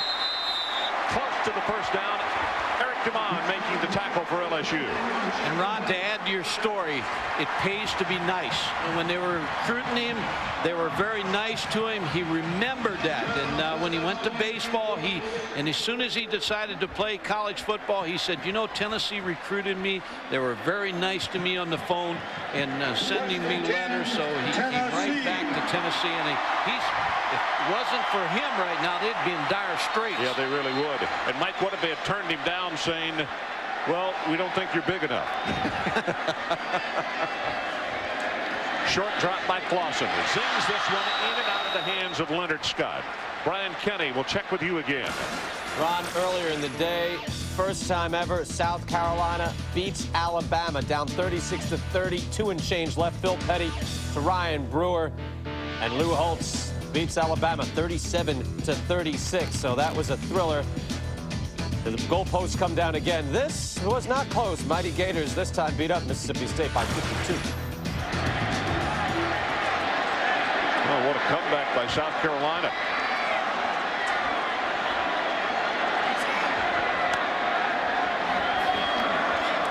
Clausen fake to one side and gets the screen the other direction. This is Fleming, and this is going to go for absolutely nothing. As Lionel Thomas, who was shaken up a moment ago, obviously is healthy again. Yeah, Trev Falk was right there at the middle linebacker spot. That didn't fool anybody. LSU runs too well at the linebacker spots. Trev Falk and Brady James may be the two best pair on one team. About to go under 6 minutes left until halftime. LSU 7. It came on a 67-yard touchdown play back in the first quarter, and Tennessee 3. Ron, I'd go right back to this guy. He's the only guy can make something happen for you offensively. Tennessee's only 1 of 5 on third down conversions, so here comes the blitz from way downtown. Overthrows it. Tried to go to Kelly Washington, but all of a sudden Casey Clausen looks like to me is getting dependent on Kelly Washington. Even though I said, you know, go to him, he's getting too dependent on him. And he's still rough. He was a high school quarterback, so he has not truly learned the receiver position yet. You know, that was the other part of the story that we didn't get to. They also, as you look at him talking to Randy Sanders, the offensive coordinator, he is going to be like the number 3 quarterback here once he learns the system. Alex Walls with the field goal attempt. It'll come from the 34. Got it.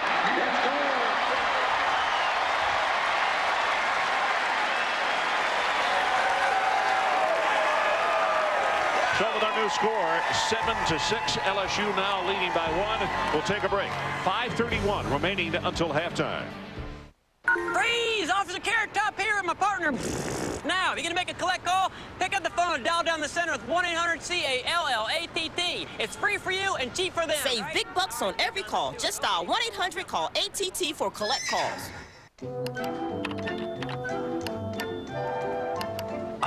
That's the one.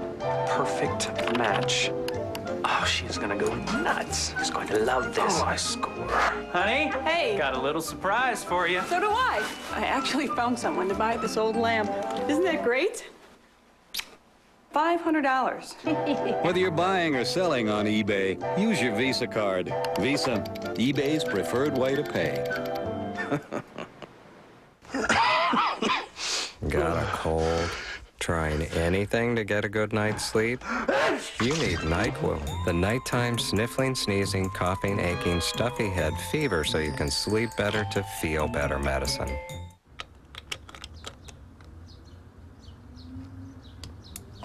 That bolt was torqued on in Detroit. There's no shame in using the hot wrench to get it apart. But what if you're out of acetylene?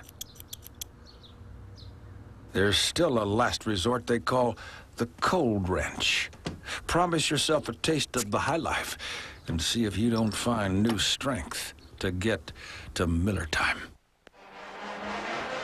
Well, it's a 1-point game, and on the LSU sideline, Tofield is just trying his darndest to get loosened up and whatever is bothering him, and I think it's more than one thing is bothering him, Mike. They need him in a lineup because the momentum has changed since he got injured and came over to the sideline. Looks like he's going back in. He's getting close to the field now. He's hanging in the back. Colquitt. From the 3, this is Davis. Breaks a couple of tackles, and that's a nice return out to the 27. Brian Kenny will check with you again. Ron, we'll keep it in the SEC. Georgia and Arkansas from in close. It's Musa Smith, and he's into the end zone. So now it's 27-20. Bulldogs up on top. They're in the third quarter. Auburn converted twice on 4th down on this drive, and they lead Vandy 14-7. That was a game I thought would be Auburn better watch out for Vanderbilt there. Difficult team they can be, Vanderbilt. Tofield, as you can see, back in the lineup, gets the pitch. It's DiMaggio out front blocking, and he breaks a tackle, and almost a 10-yard gain as Rashad Baker finally makes the stop. Adrian Karsten, what do you have? Just told simply, it took a little while for that anti-inflammatory medication and painkiller to kick in. He's trying to stretch out, but honestly, Ron, the temperature has dropped significantly since that sun went down, and that is not helping him at all. The more he plays, the better off he's going to feel because it'll loosen up that muscle. Yep. Good point there, Adrian. Adrian's got his doctor's degree now. Second down and 1. It was a gain of about 9.5 on that carry by Tofield. Give it right back to him, and he is going to have the first down. And he got hit very hard, but I believe, well, I don't know, from where the linesman came in. They spotted him back a little bit. Julian Battle made the tackle. I don't think he has it, Ron. You may be correct there. Well, I thought by forward progress, but from where the spot has come, I think you're right.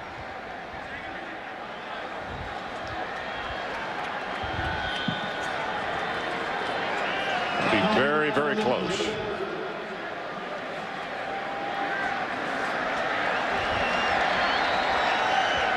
You know, Mike, the Tofield situation is a great example of you can have a lot of great players on your team, a lot of very good players, but when a guy is truly a bell cow, he's one that you just really depend on. This shows tonight how the other kids are very good and going to be great, but it really takes you out of your game plan and your rhythm. He's first team for a reason. That's right. 7 touchdowns in 2 games. They beat Utah State and they beat Tulane, but nobody could stop him in those first 2 ball games.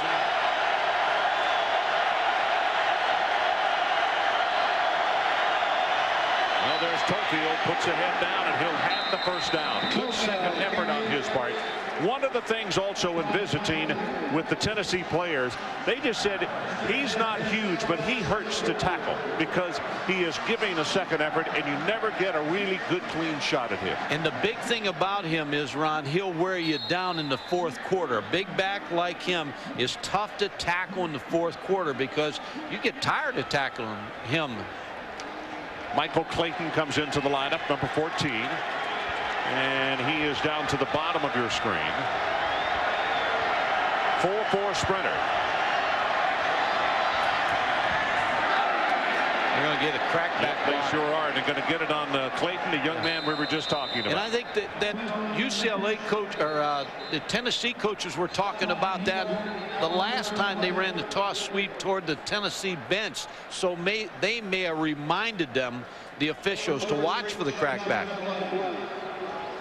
We'll see if that's Will what Overstreet, it is. who was shaken they can't up. afford to lose him.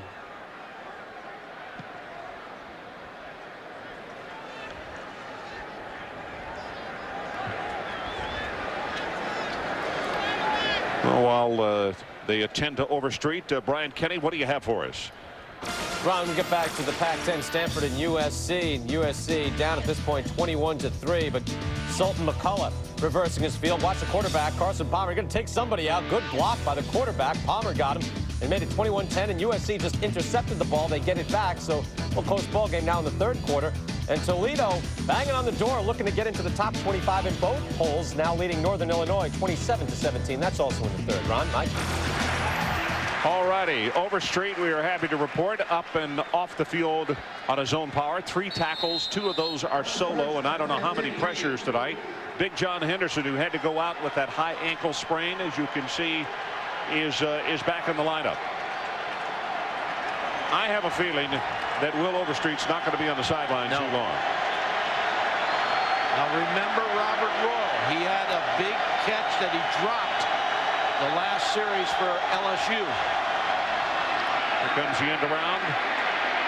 A missed tackle, and that's Devery Henderson, the sophomore out of Opelousas. The youngster we talked about who has such great speed is Overstreet being attended to by the doctors on the far side. Yeah, a little shake and bake there on Henderson. He made the tackler miss. We've had a lot of missed tackles here in this first half. Well, you said with the 21-day layoff that it could happen both ways, and it has really, hasn't it? You can't practice against speed of the game because you get used to the guy you practice against in the scout team. Pros, they practice against each other, and a lot of colleges are starting to do that, 1 versus 1.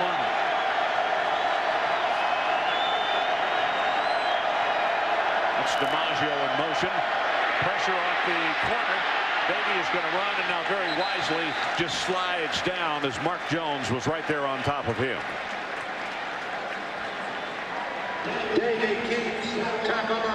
Now it'll be 3rd down. And for LSU to keep the football, as we're about to go under 2 minutes left until halftime, they need to take it out to their own 49-yard line.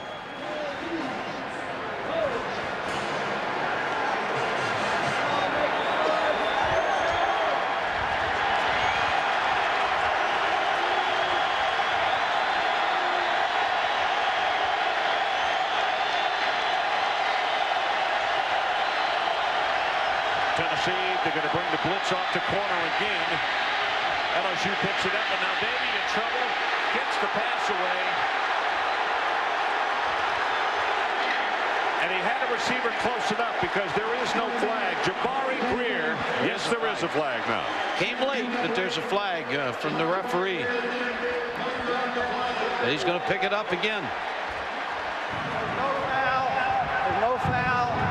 Receiver in the area. Ball beyond the line of scrimmage. Ron, on that last play, Robert Royal, I believe, was the intended receiver. You're going to watch the tight end come down the field right here, and you see the double on him. They were figuring that they were going to go to Robert Royal, so they were going to shut him off.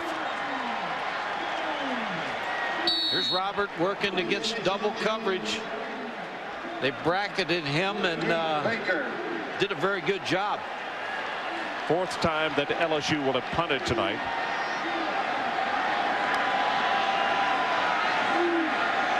Tennessee still has 2 timeouts left. Driving spiral. This one not quite as high as his first kicks. I'll tell you, that is really good coverage. Downfield. Now more and more teams using their first teamers to cover on special teams, and Trev Falk now with 2 tackles on the special teams tonight. Brian Kenny. Ron, coming up, Saturn Halftime Report, Sports Center in-game. Barry Bonds chasing more than just one record. We'll have that, an incredible game with the Braves and the Mets. We'll have some baseball also. Of course, the thrillers in college football with Oklahoma, Northwestern, and possible redemption in the swamp. That's coming up. Rodney Gilmore will join me at the half. Ron? All righty, our situation, 1:15 left until halftime. Put a couple more question marks on that redemption. That was big redemption. Travis Stevens out over the 35 to around the 36-yard line. Barnes making the tackle for LSU. Now what LSU will give some help to the corners here late in this half so that they don't get Kelly Washington down the field. Clausen, nice pass right here. That is Bobby Graham who has the completion. Falk on the tackle, and he's going to move the chains. And now Tennessee in their hurry-up offense.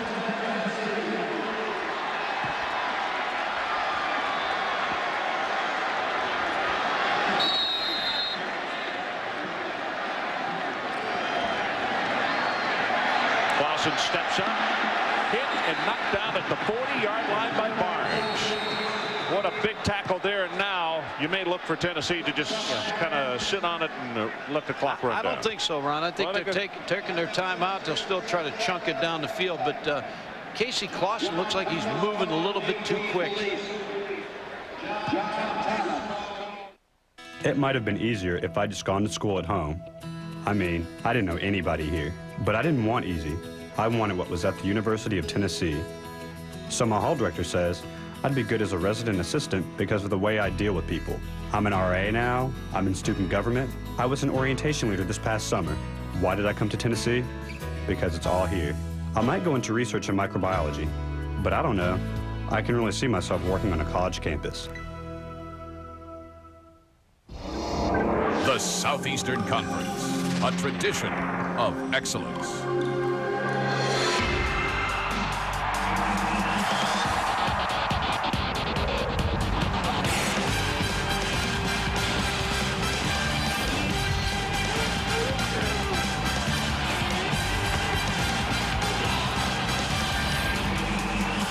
The SEC, celebrating 10 years of the conference championship game. So we're back. 35 seconds left until halftime.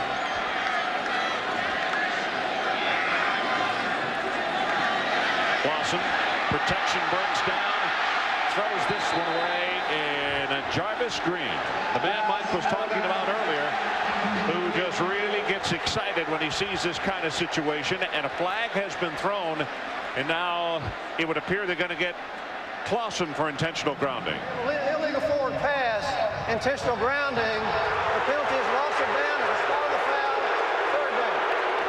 And I go back to what I stated on the rule a while ago, and Rogers Redding's got no choice. What the rule book said, he did not get, he didn't get outside the tackle position, and There was a Tennessee guy relatively close, but has to be called. You see the great effort by Jarvis Green, number 59. That's exactly the right call. And now you kill it, Ron. Unless you chunk it down to Kelly Washington, I think you'd take it to the house. And plus, Vanderbilt has tied up Auburn in that battle. Well, you told me that you thought that was going to be a difficult game for the Tigers. Stevens. That's James after him, and James will knock him out of bounds with 5 seconds remaining. Now you're back to the 50. Now you might as well take the shot. Last play of the half, last play of the game type of play. 4th down, they're going to punt it. Will Overstreet, not a good sight with him sitting on the bench and that knee encased in ice.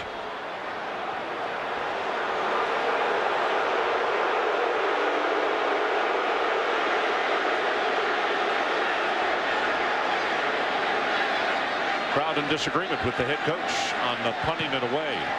I think it's a smart thing to do. Why take a chance? This one goes out of bounds, but the clock shows zeros, and we are at halftime. Tofield, well, he was part of the show in that first quarter as LSU had their way. But Tennessee has come back with a couple of field goals, and as they head to the locker room, it is a 1-point game. The Tigers from down into Bayou Country 7, and the Volunteers of Tennessee 6. Ron, Mike, thank you very much. Brian Kenny here, SportsCenter in-game, the Saturn halftime report. Let's give you an update quickly on some of the games going on right now in college football. We'll get to the exciting games and the highlights in just a moment. But right now, you've got Florida State up big on Wake Forest, 48-14. That game in the 3rd quarter. You need good eyes to watch this, by the way. I can barely make that out. BYU over UNLV right now. BYU 3-0, averaging 56 points per game. But UNLV looking for its first win and hanging tough. Texas will get Oklahoma next week. Big over Texas Tech right now. Georgia and Arkansas, it's 27-20 in the 3rd quarter. Stanford and USC a little closer than it was.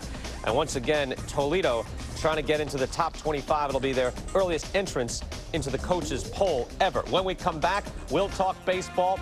Big game with the Braves and Mets. And where is Barry? 2 records for Barry Bonds. He's on his way. We'll be back. ESPN College Game Day, presented by Discover Card. Now 90 minutes. I'm home, homeward bound. I wish I was home, homeward bound. Home, where my thoughts escaping. With MSN, there's no better way to manage your finances, talk to your friends, enjoy your music, even shop right from your homepage.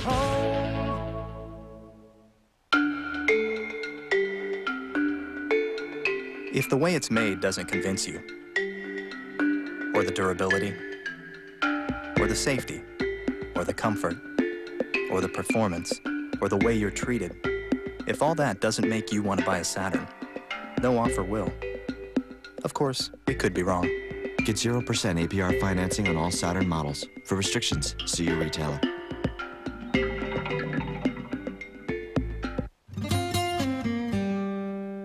A newspaper printed that Yogi Berra had gone 2 for 4 instead of 3 for 4.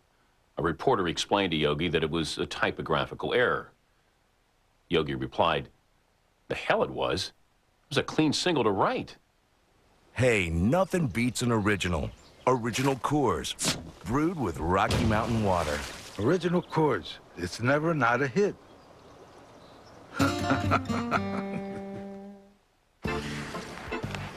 Want to try that Triple Lutz? What the heck? I got supplemental insurance. What's that? A Lutz? No, that something insurance.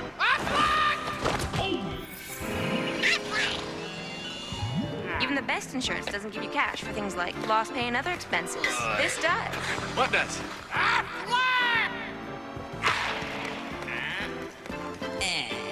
Aflac. Ask about it at work. Welcome to SportsCenter in-game. Time for the Saturn Halftime Report. Time for the Barry Bonds update, and it's more than mere home runs. His slugging percentage right now, follow this, the offensive indicator of record, .848 today, right now, passing Babe Ruth in 1920 and 1921. As of right now, it's the greatest offensive season in the history of Major League Baseball. Now to the home runs. 68 at the start of the day. Chuck McElroy. Rodney, you can't throw him a strike. Oh, you throw him a strike? He's leaving the yard. He's going out into the bay. 69 on the, I thought they banned those people. Oh, no, not when Barry's batting. 69 home runs, about the only strike that he saw at that point. 3-1, the Giants do win, so Barry Bonds, 7 games left to get 2 home runs. He's well on his way. You might get to see 70 or 71 or 72 tomorrow. Here are the games on ESPN and ESPN2. Mets and Braves, O's and Yanks, and then 4 Eastern time, Padres and Giants. Once again, Barry Bonds 1 away from tying the all-time single-season mark. Of course, held by Mark McGwire, 1998 with 70. Could go well by 7 games left. Chance to get 2 more to break the record. That record's gone. One would think this was an incredible ball game. Mets had a 4-1 lead into the 9th inning, but the Braves flattened the Mets out. Get 7 in the 9th. Brian Jordan ends it with a grand slam on John Franco with 2 outs, 8-5. So the Braves get a 5-game lead on the Mets. Phillies right now lead the Marlins. It's 5-4 in the bottom of the 7th, so temporarily a 2.5-game lead. But if the Phillies can win, they can bring it back to a 2-game lead in the East. And the Cubs beat the Astros 6-2, so the Cubs stay 5 games back in the NL wild card. The Cardinals occupy that position right now. When we come back here, we'll have all the highlights from the incredible football games throughout the day. It's 7-6 LSU. We're at the half. We're back right after this.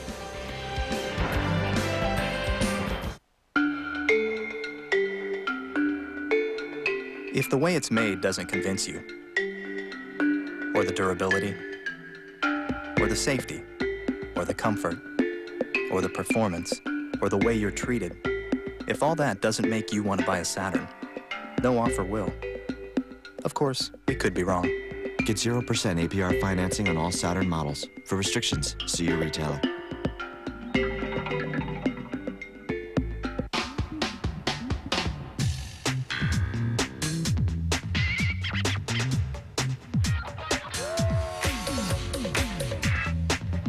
Stick with the original. 1-800-COLLECT, America's #1 way to call collect.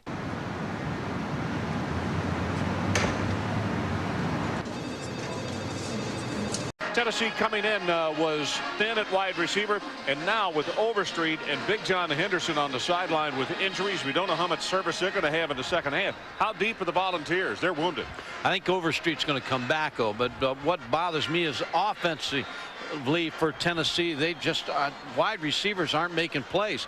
And Ron, they've had 8 possessions, and 4 of those 8 possessions they had 6 yards or less, so they're not moving the ball. They're getting big plays to Kelly Washington. That's the only way they can score. Well, here's our game track on what happened in that first 30 minutes of play. The second drive of the night is Rohan Davey fumbled on the first drive, but then they threw a 67-yard touchdown pass to Clayton. Tofield is injured. Then Overstreet goes down with a knee injury for Tennessee. Plenty of heat in the quarterback. LSU sacked twice, and Tennessee sacked 3 times.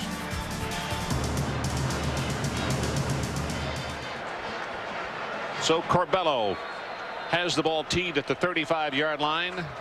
Scott and Baker, the 2 deep men for, actually, the deepest man is Baker for Leonard Scott for Tennessee. And into the wind, this one's going to be held up at the 1-yard line. Scott, very good coverage on the part of LSU. Both of these teams tonight, but particularly the Tigers. Nice job on special teams. Adrian Karsten, tell us what's happening down there on the field. A lot of men in pain. LeBrandon Tofield, deep bruise to his right side and back, about 70%, cleared to play. John Henderson re-sprained his right ankle, nowhere near 100%. Will Overstreet, consider this, has sprained ligaments in his left knee, and he has already had an operation on. He wants a brace on there, taped up tightly. Can play, has been cleared to play. They all took treatment in the locker rooms, but they're equalizing injuries because none of them are 100% right. No, that's the truth. Stevens Number 28, Lionel Thomas, who has been a very effective game tonight, along with Lavallee, combining on that tackle. Yeah, Lionel Thomas comes up from the safety spot, and he's already to the line of scrimmage to hit Travis Stevens, so not much of a gain, loss. Tennessee figured to be physical in the running game. That hasn't happened.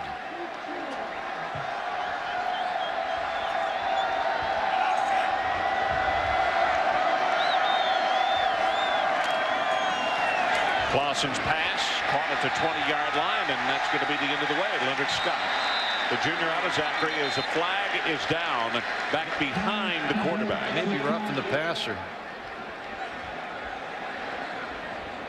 More movement. 2 flags.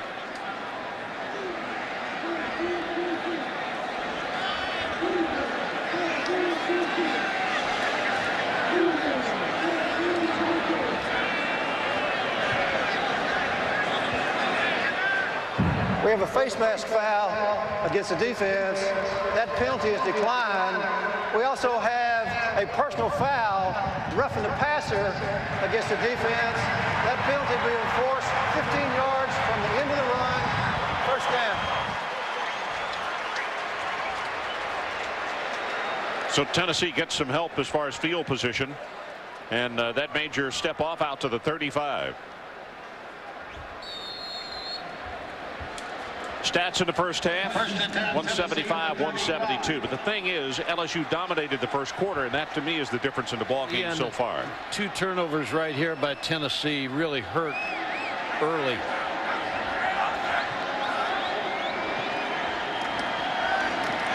Clausen's pass is caught, but the hit is made immediately on Leonard Scott. And it'll be a gain of about 5 yards as Dumont has had a very active night. He's played well, and if they're going to win this game, Dumont and Demetrius Hookfin have to not get beat deep. Tonight's attendance 108,472, and Mike, that is the second largest in Neyland Stadium history. About 300 behind the all-time record. Travis Stevens turns the corner, tough running, going to be short of the first down, but again it is Aaron Devon defensively for LSU. Ron, when you have trouble blocking straight ahead, you know, one answer is to block down and then pull your guard and tackle on the counter sweep, and that's what they're doing here. I believe this is the first time they've tried to go down. See, the linemen are blocking down. Now you pull the guard, and the fullback's also making a pretty good play for Travis Stevens. So picked up good yardage. Third down, very short. Bartholomew in motion, and a leap at the line of scrimmage by Stevens, and he'll have the first down. Trev Falk will get credit for the tackle. Falk led LSU in tackles in the first half with 6, and that'll give him 7. Brady James had 5, 4 solo and 1 sack. And Tennessee was led by Battle with 7 tackles. 6 of those were solo. What I liked about Gary Gibbs the other day, he said about Falk and James, he said they practice hard. He said they're good competitors on the football field, but they practice the same way they play.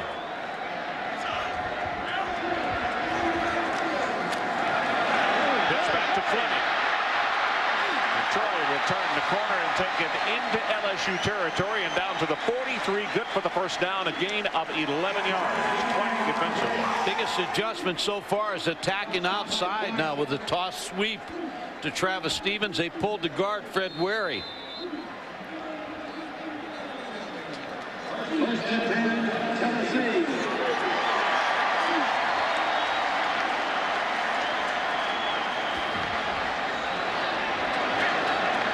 The lone setback is Troy Fleming again, number 27. It's Jason Witten, a reserve tight end who was in motion. And he'll go straight ahead and be tackled by Allen, number 54, a junior out of Bogalusa, Louisiana. Philip Fulmer's a former offensive line coach here at Tennessee under Johnny Major, so I'm sure he and Mike Berry, the offensive coach, challenged this offensive line at halftime that we have to run the football. Randy Sanders, the offensive coordinator, attacking this LSU defense. Travis Stevens back into the lineup, number 34. This is the 8th play of the Tennessee drive.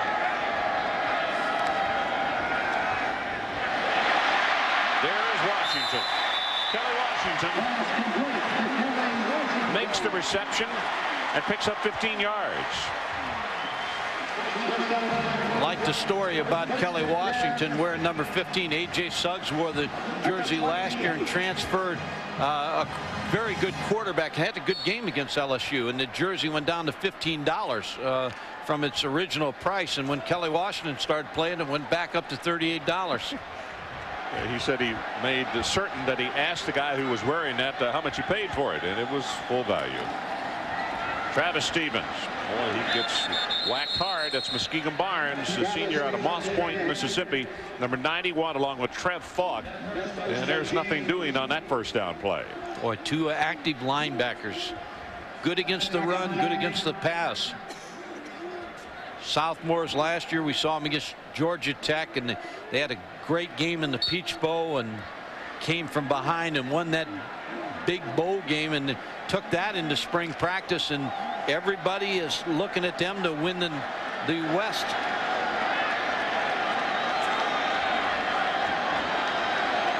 Fleming back into the lineup.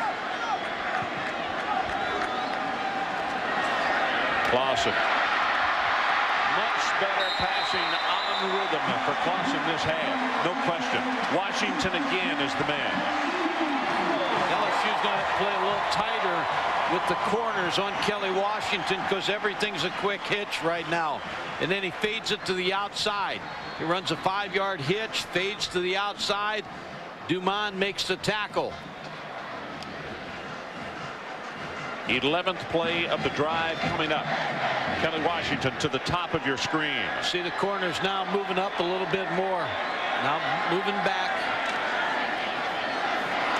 Fleming inside the 10, short of the first down, but it's going to be about 2 yards to pick up the first as Thomas comes up from that strong safety position to make the tackle. Good mix in this play calling. Troy Fleming's added it a little bit to this offense.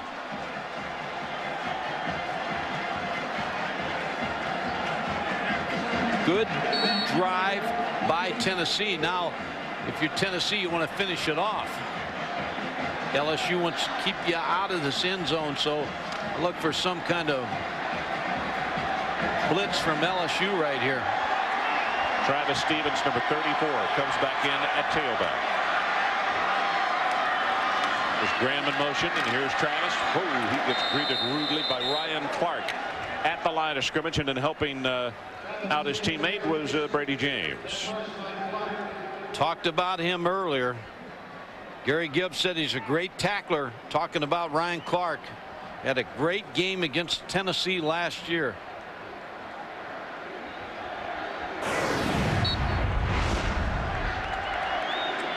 Muskegon Barnes shaken up, and he comes limping off the field. The trainers are there to take a look at him. 3rd down.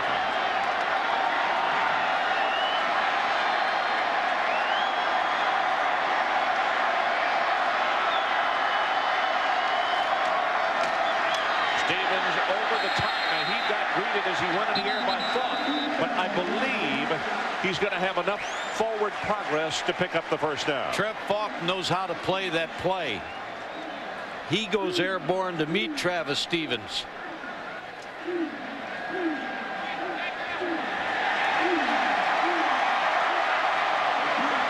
First down, Volunteers. See number 7. Going to meet him right up in the air. Didn't get much movement. No, he didn't. On that play. Pretty good collision.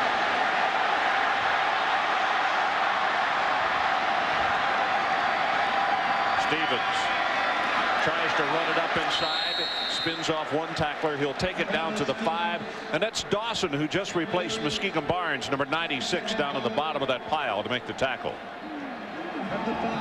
Ron, on the last play, just before the last play, Kelly Washington was standing to the left, split out, no one on him, and Casey Clausen just didn't go ahead quickly with the play.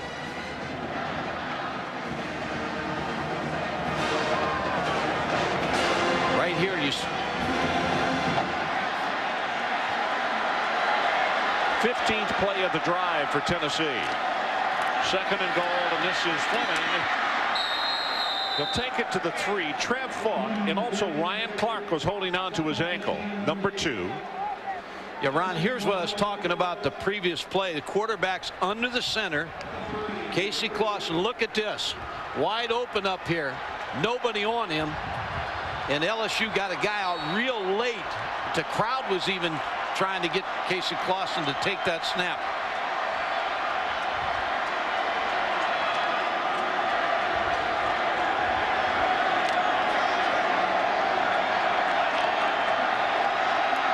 Davis, who's going both ways tonight, checks into the lineup for LSU in the secondary, number 31. Quarterback draw. Clausen, touchdown.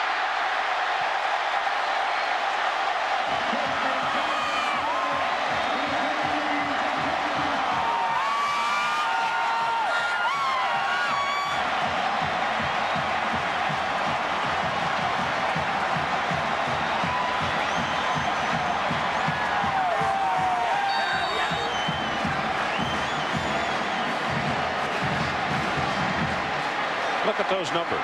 16 plays in the drive. 7.5 minutes they took off the clock. Going to go for 2. And that is an offensive coordinator's dream right there. That was great. Good mix in the play calling.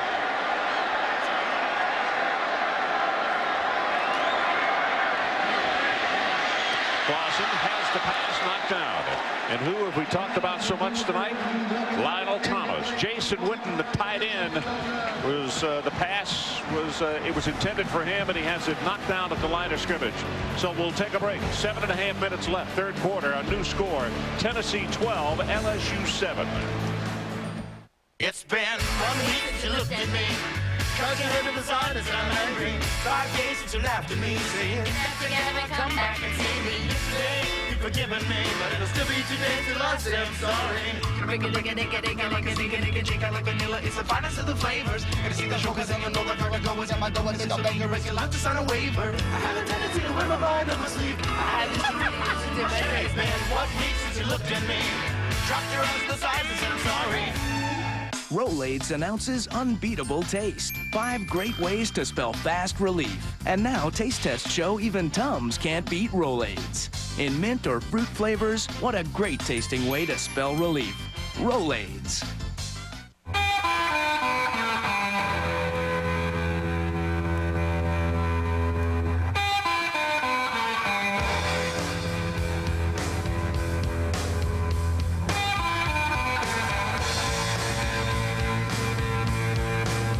Smooth and refreshing as a mountain stream.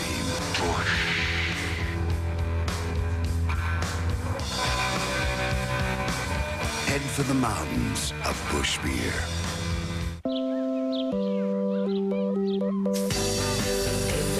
Now there's a better way to soothe your skin after shaving. New Nivea for Men Aftershave Balm has advanced moisturizers and vitamins to soothe and improve your skin.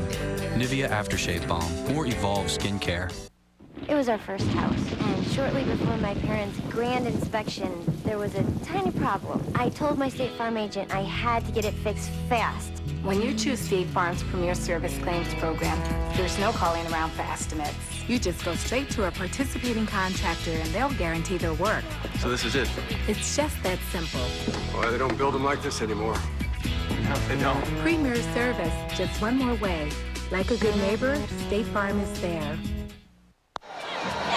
Volunteers finally go on top, and this is an interesting number.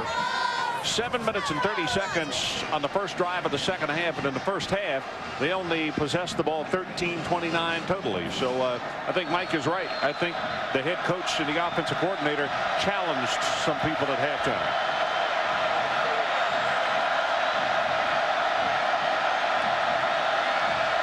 Dominic Davis, along with Demery Henderson, the 2 deep men. At the goal line, this is Davis.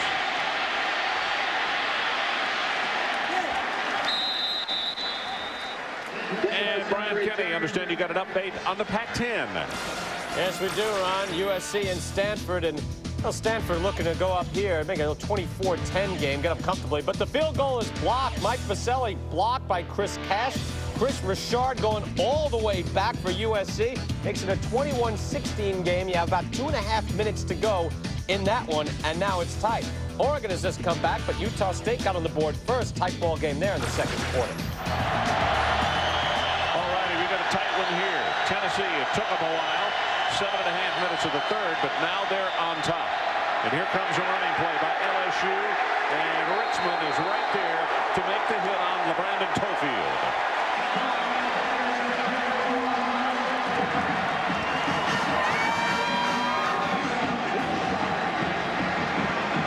I know there's a lot of football left, but I think this is a very big drive as far as LSU in this ball game. It's a big series. They need to get a couple first downs. Richmond taking the place of Will Overstreet made a good play on Tofield.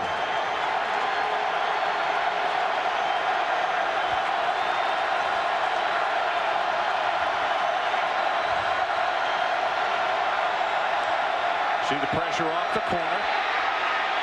Davey got a man open, and the ball is ripped away.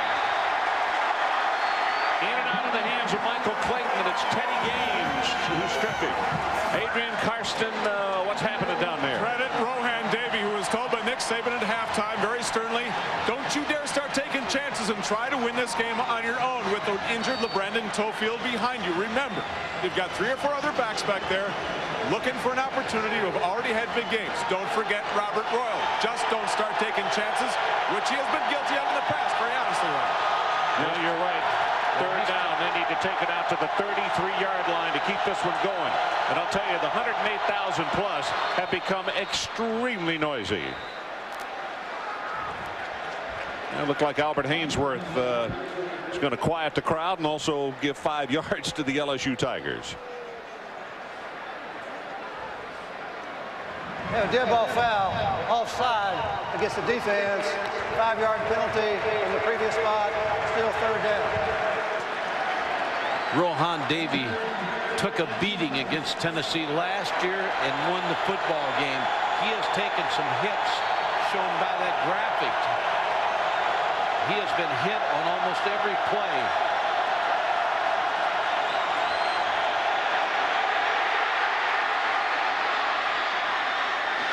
Tofield doing a masterful job of coming down with the ball, and he's short of the first down as Andre Lott is out there to make the tackle. We have not called Lott's name much tonight, have we?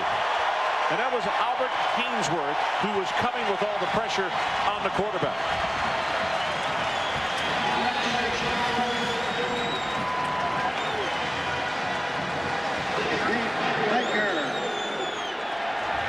Donnie Jones, some good numbers on him tonight. In fact, he has been an extremely important weapon for the LSU Tigers. Driving spiral this time, very returnable from the 20. This is Baker.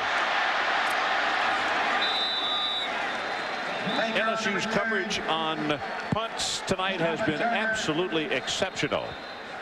51 yards in the kick and only 6 on the return, so we'll take a timeout. 5:35 remaining in the third quarter.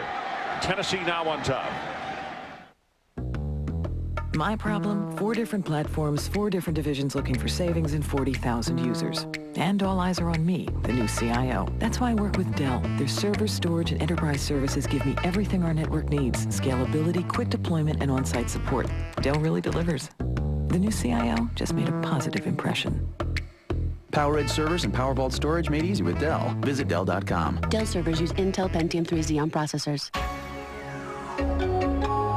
It's been 1 week since you looked at me, 'cause you heard the designers I'm angry. 5 days since you laughed at me, saying, come back and see me. Yesterday, you've forgiven me, but it'll still be 2 days till I say I'm sorry. It's the finest of the flavors. Gonna see the show, 'cause then you know the vertigo is at my door. It's so dangerous, you'll have to sign a waiver. I have a tendency to wear my mind up my sleeve. I had these dreams. It's been 1 week since you looked at me, dropped your eyes to the sides and said I'm sorry. My summer tour was a learning experience. 20 cities in 29 days.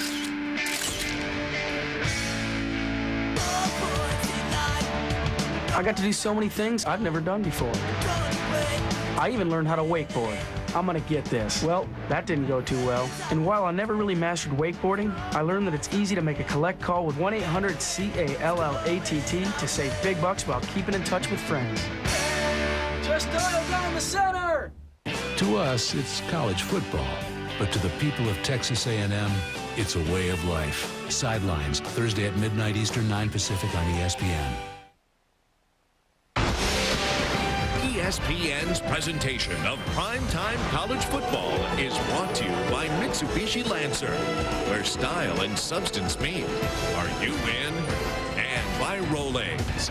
R-O-L-A-I-D-S spells relief. Pretty scene down on the Tennessee River for a night game here. And as you can see, a lot of folks didn't make it to the football game tonight and are having adult beverages and food as they watch and waiting for the party to begin afterwards. Meanwhile, the party continues inside of Neyland Stadium, over 108,000 on hand. In Tennessee, it took 7.5 minutes into the third quarter for them to take the lead, but they are in front as Travis Stevens goes right up the middle. Jarvis Green is the man who made the tackle on him. And it's going to be a gain of just about 6 yards on the play. Doing a better job of handling LSU's defensive line. Last series, ran the ball successfully. They start off this series, run right at Fred Wary and Reggie Coleman on the left side. About to go under 5 minutes to play, third quarter. Stevens again. You could see hit by the ankles and got by the first defender, who was Lavallee, and then is going to be stopped by Lionel Thomas as Davey paces the sideline and down in this ball game for the first time after the offense has been over there having their meeting and any adjustments that they're going to make in the next drive. For Tennessee, it is third down and about 1.5 yards to pick up the first.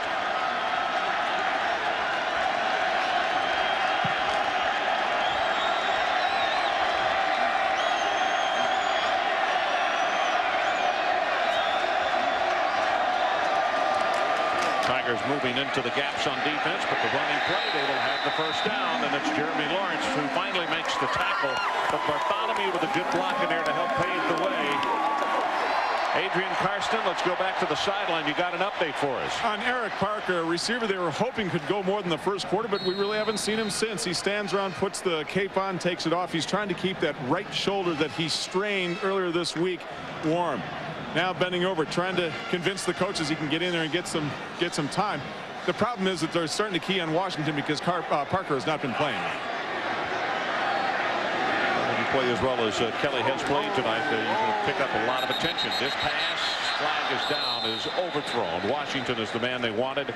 And again, they're trying to pick on Hookfish. They have a dead ball foul, false start against the offense, movement in the offensive line prior to the snap. 5-yard penalty, still first down. This is where LSU's really got to make something up now. You get them behind the chains now. Nick Saban and Gary Gibbs, the defensive coordinator, know they got to change his field position around a little bit.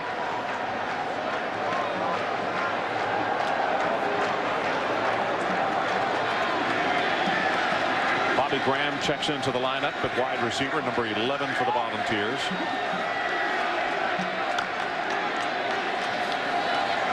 But they hand it off. Stevens gets a block, and a really good block from Bartholomew, but other defenders, led first by Jarvis Green, are there to cut the play off, and just too many folks to block. Yeah, Jarvis Green's having a big game for himself tonight. Will Bartholomew trying to lead that play, but it's strung out too long. But this is where LSU, I think, just watching the sidelines of LSU, not much movement down there, not much into the football game right now. They need a defensive stop right here. Eric Parker is in the ball game, number 80, the senior out of Shorewood, Illinois.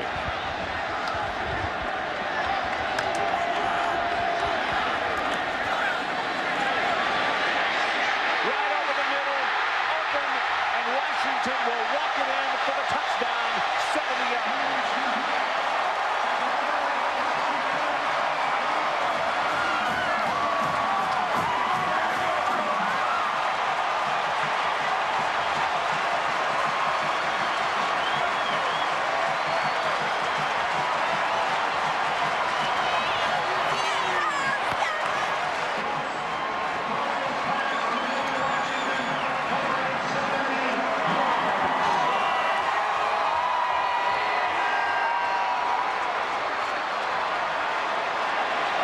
Kelly Washington, 70 yards on the pass from Casey Clausen. Alex Walls tries to make it a 19-7 ball game, and he does.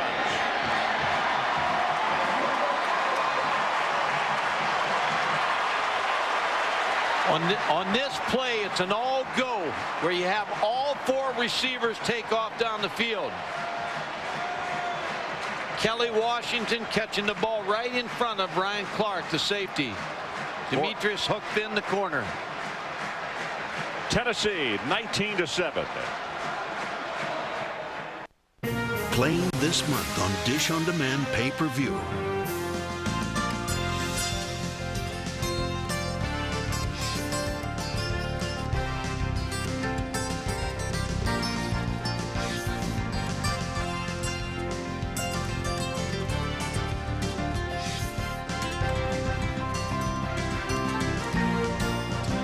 Tonight, pick up your remote instead of your car keys. Order a pay-per-view movie from Dish on Demand.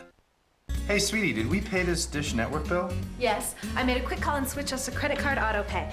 It's automatic every month. We don't do a thing. Dish Network offers credit card auto pay. Once you sign up, your bill is automatically paid each month. No late fees, no checks to write, no mailing hassles, and all major credit and debit cards are accepted. One less stamp, one less check to write. Save a little time, save a little money. Thanks to me. Call 1-800-333-DISH to set up credit card auto pay. It's fast, free, and easy. In this time of need, the American Red Cross is profoundly grateful for your generous outpouring of support. A long period of uncertainty and recovery awaits us all. Thanks to your contributions, the American Red Cross is providing life-saving assistance, including food, shelter, grief counseling, and precious blood. We still need your help. Please call 1-800-HELP-NOW to offer your financial support. Thank you. Together, we can save a life. 19-7, and you get another look at Kelly Washington. He's going to be not only well known but well liked in this community and throughout the state of Tennessee if he continues to contribute like that. Do you think he'll earn a scholarship? That's right. They said a walk-on. They had not given him one yet, and we asked him why. He said, well, you got to earn it. 107,000 votes here tonight to give him one.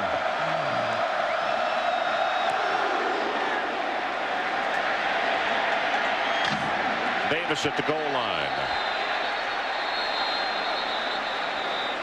After the penalty, the Tigers had him right where you want him. 1st and 15. They string out Travis Stevens on this play, get good pursuit.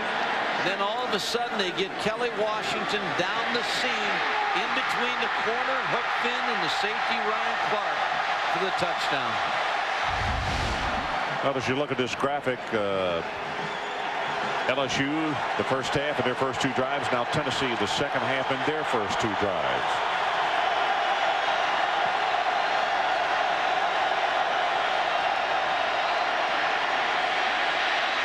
Davey, this is Robert Royal, the big tight end. He'll be handcuffed after almost picking up a first down. Rashad Moore makes the tackle on him. I would not count out Rohan Davey. Too early in this ball game. No question. Yeah, hits Robert Royal and a waggle pass, and he looks like he moves real well. He throws well on the run. Let me say one other thing about Casey Clausen. After watching that from the end zone angle, we may not have hyped enough or given enough credit to him on a ball that you talk about thrown perfectly. Couldn't have been to the left or the right. It was right where it had to be.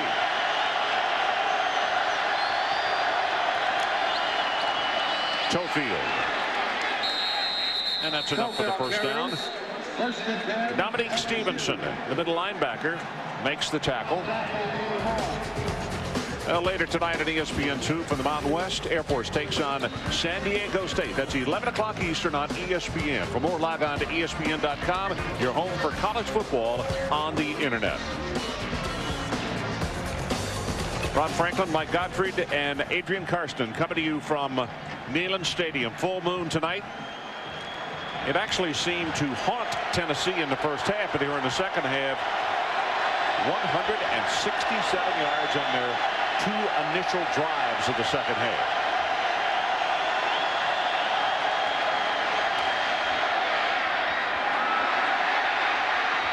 Josh Reed has it knocked away by Jabari Greer. Jabari Greer was right step for step with Josh Reed.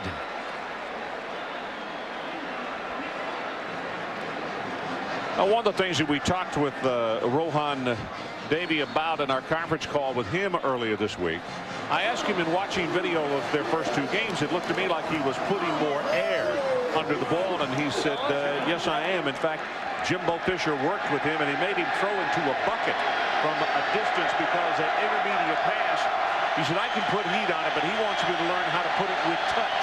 And I think you can see that a little more this season.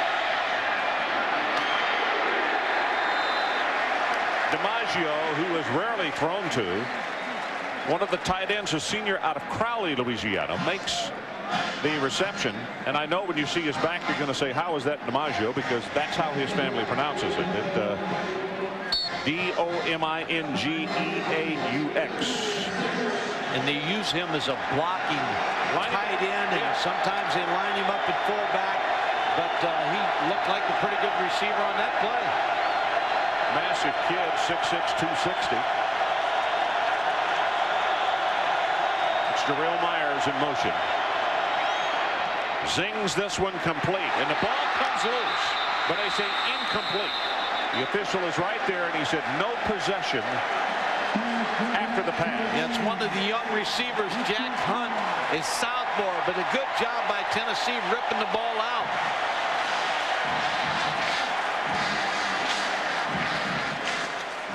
Trying to get the slant. Teddy Gaines ripping the ball out.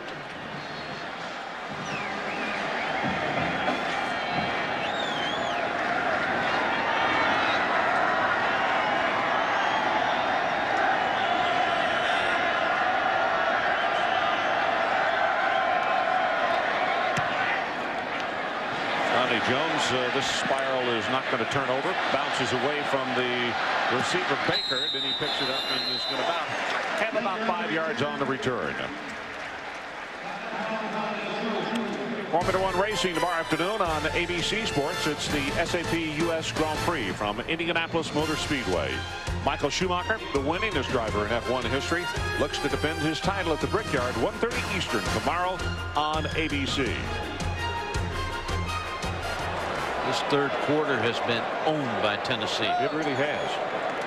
Both sides of the ball. And the wonderful thing for Philip Fulmer is we only have 13 seconds left in this quarter because their drive used up 7.5 minutes. Travis Stevens. Boy, behind the blocking of Bartholomew. And the door is open for a gain of about 6 yards. Brady James and Lionel Thomas on the stop. And that is the last play of the third quarter. And they are standing holding 4 fingers skyward here at Neyland Stadium with a lot more confidence than they had 15 football minutes ago. 19-7, Tennessee on top. We'll take a break.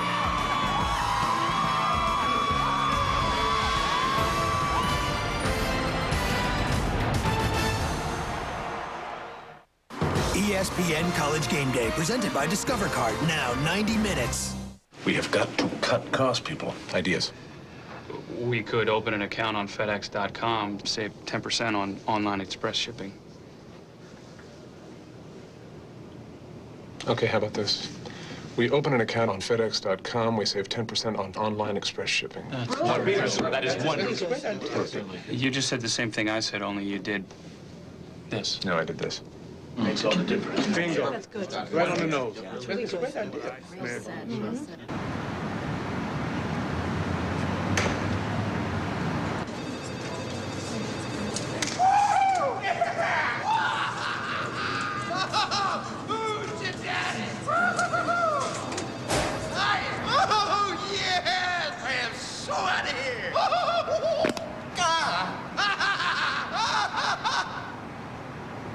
Want a job that makes you happy? Post your resume now. Monster.com. You the monster.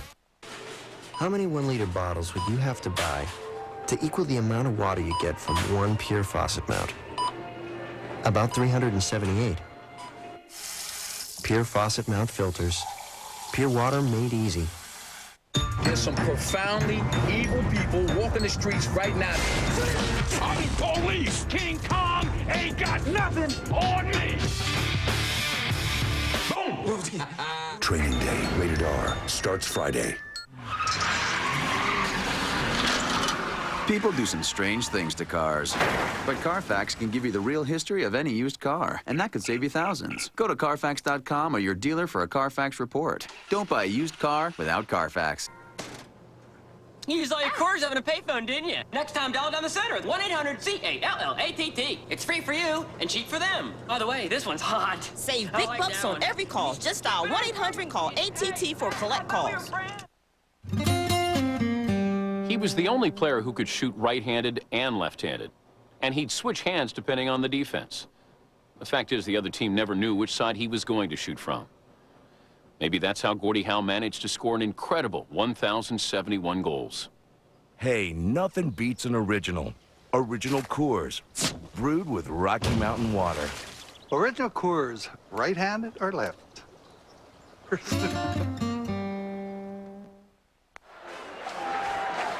Tennessee 19-7. You want to know one of the reasons for the turnaround for the Volunteers. Casey Clausen in the second half alone, perfect. 5 of 5, 101 yards and a touchdown. And Ron, a lot is due to the fact that the offensive line took over the second half, third quarter with the running game.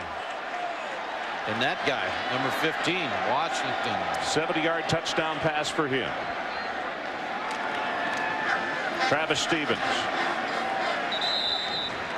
Trent Falk will come up to make the tackle.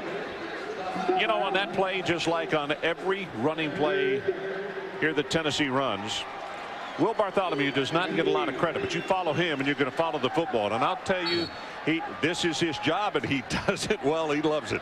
Most eye football teams, especially Tennessee, the fullback will pretty well take you to where that ball's going.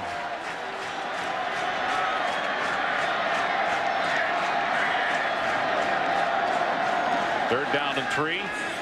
There he picks up the blitz. Keller Washington on the receiving end. And Tennessee will move the chains. Brian Kenny. Ron, once again, you've got unbeaten BYU and winless UNLV, but UNLV giving them a run. It's 31-28.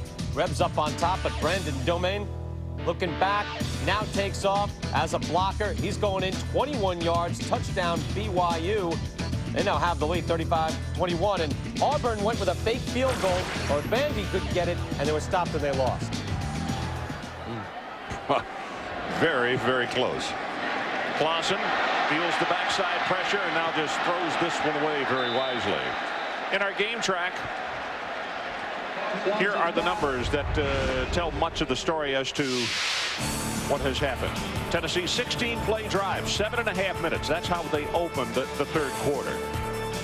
Washington at Tennessee, 7 receptions now, 170 yards and a touchdown.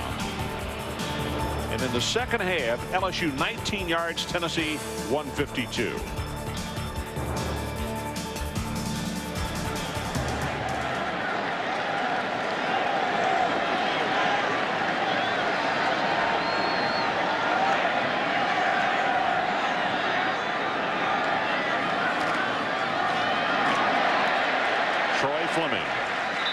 He takes it across midfield. Jeremy Lawrence defensively along with Brady James.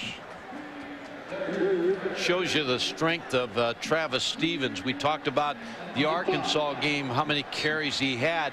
And this ball game is really turned over to him late in the game to get that clock moving and get yardage moving. But Travis Stevens for 5'9", 190. You see the rushing yards, 106 yards. He's been the biggest part of that. Well, he carried it, as we mentioned earlier, 41 times against Arkansas, had over 200 yards, and he loved it. Even though he is not a giant back at 5'9", 190, he is very, very durable, and hoping that they would do the same thing with him tonight. 13-11 remaining in the ball game, and we'll take a break. Tennessee 19 and LSU 7.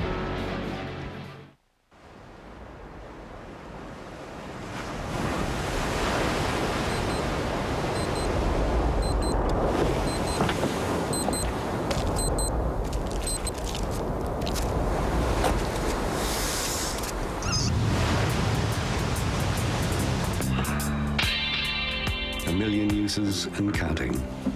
The new 210 horsepower supercharged Nissan Xterra. Still everything you need, nothing you don't. Want to start a family? Right now? I just got supplemental insurance. What's that? Aflac. Well, if we get sick, our health insurance won't cover things like lost pay or other expenses. This does. What's it called? Aflac! I don't know. Aflac. Without it, no insurance is complete.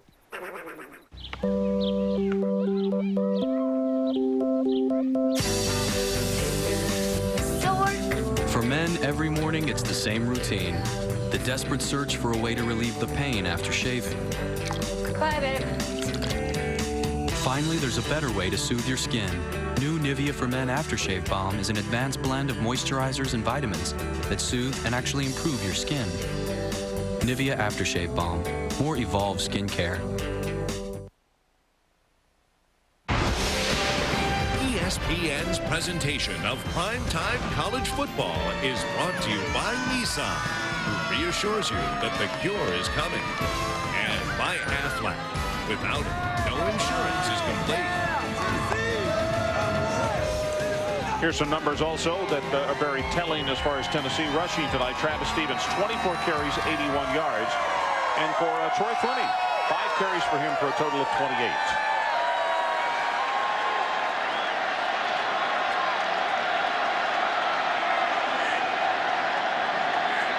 Third down, line to make, the 42.5-yard line of LSU.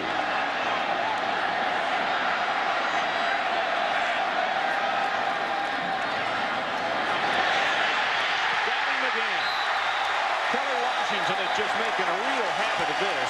And DeMond, well, he can't stay with him. And DeMond is 5'11", but as we said, Kelly Washington 6'4". Check off all the way. Casey Clausen looked over the line of scrimmage, whether he had a run on or not. You see the backs move up in protection right there. They'll cheat up so they can block, and then he throws the ball to Kelly Washington against DeMond, one-on-one on the outside. It's what you want.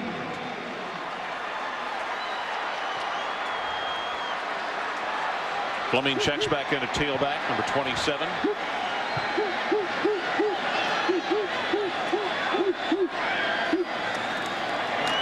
Fleming back into the boundary. Brady James will hit him and knock him out of bounds very close to the first down. Anthony Herrera out front with a good block. And another update on the Pac-10. Brian Kennedy. Ron, Oregon taking on Utah State, and having a bit of a tussle here. Joey Harrington, though, will plunge in from a yard out. So Oregon now has a 14-7 lead in the Pac-10 itself. Washington State, Arizona, both unbeaten coming in.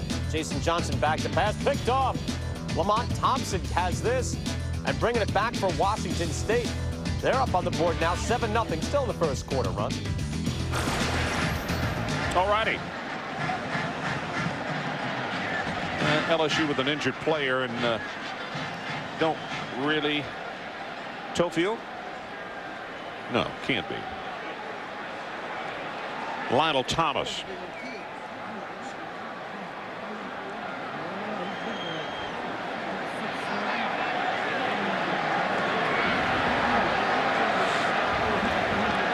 Tennessee's offensive line has really been the difference in the second half.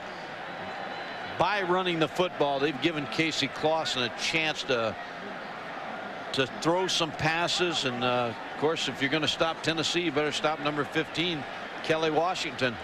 Adrian Karsten, let's check with you while we got the time. Ron, I'm with the proudest pop in all 108,000 here tonight, Jim Clausen. Jim, with all that's happened in the past 2 or 3 weeks, how does it feel to be the father of the gentleman who starts and grows up tonight at quarterback for Tennessee, to have Rick, his younger brother, come along too? It's a dream come true to have 2 boys that are playing in the SEC, but you know, we're living a dream right now. Our whole family is enjoying this so much, and you know, you just wonder how it could happen to you. What was your prophetic advice to him before kickoff? I told Casey when we had lunch yesterday, I said, son, this is going to come down to the 4th quarter, and it's going to come down to you and Rohan and who makes plays. That's exactly what happened. Sounds like it comes from an old coach. How many family members here tonight, and what's the celebration been like? Well, you know, the first half, you know, he was struggling, and you got to give a lot of credit to LSU. They're a fine, fine football team, and Nick Saban's just one of the best defensive minds around. So, you know, he's playing a lot better, and we got some rhythm, and we're doing some things the second half. Ron, there are two other sons yet to come who have rhythm as well. Jim and his wife have got to be extremely pleased. Two outstanding young men and two outstanding young football players. Fleming. He gets met hard, bounces up, and picks up another yard or so. Jeremy Lawrence makes the hit. The numbers on Washington tonight, Mike, this is truly exceptional. 214 yards. That's the third highest in volunteer history. Good thing he walked on here. Well, you know, for all the naysayers and even the people who booed back in the first half, wanting Casey Clausen and the offense to get going, somebody had to step up at wide receiver, and somebody finally did. And now look what a difference that makes. And plus the offensive line, they stepped up. Bartholomew gets a lead block, not enough for the touchdown. Travis Stevens, you can see, just inches away. Now do you go over the top knowing Trev Falk's going to be right there with you?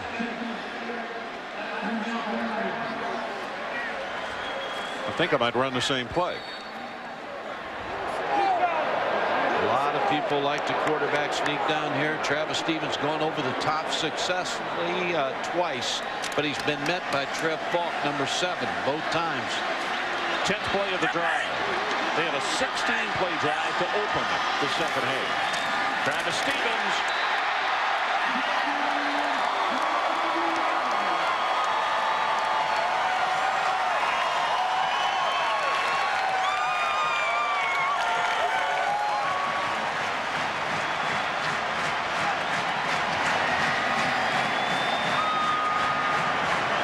Well, when you're running behind the likes of Big Fred Waring and Reggie Coleman, 301 and 315 respectively, and with the experience that those two seniors have, makes getting in that end zone a little bit easier, doesn't it, Mike? Another good block by Scott Wells, the center. Alex Walls with the extra point. 11:46 remaining in the ball game, and now Tennessee having it their way. Volunteers 26, LSU 7. We'll be right back.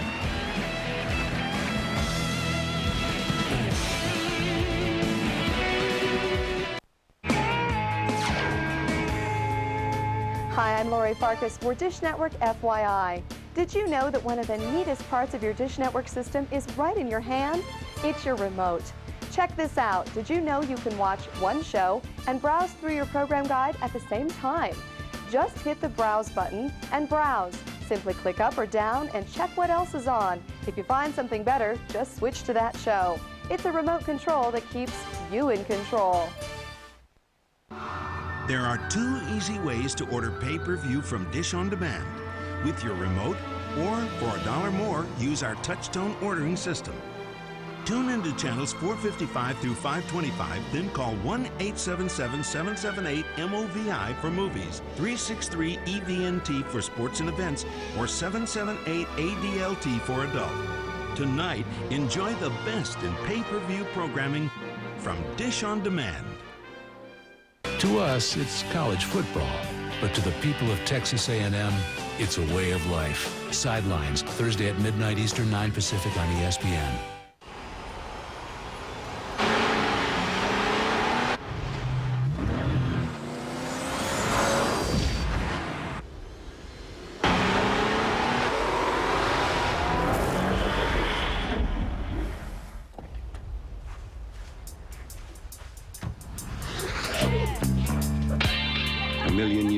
And counting. The new 210 horsepower supercharged Nissan Xterra. Still everything you need, nothing you don't. Kelly Washington on the bench, 26-7. Tennessee now dominating, and the road woes continue for the LSU Bengal Tigers. If you're going to win a championship, you got to win on the road. And And they came out in the first quarter and played like they might have that bugaboo off their back. In fairness to them, they lose Tofield early. Now he's come back into the ball game, but not at 100%. Davis.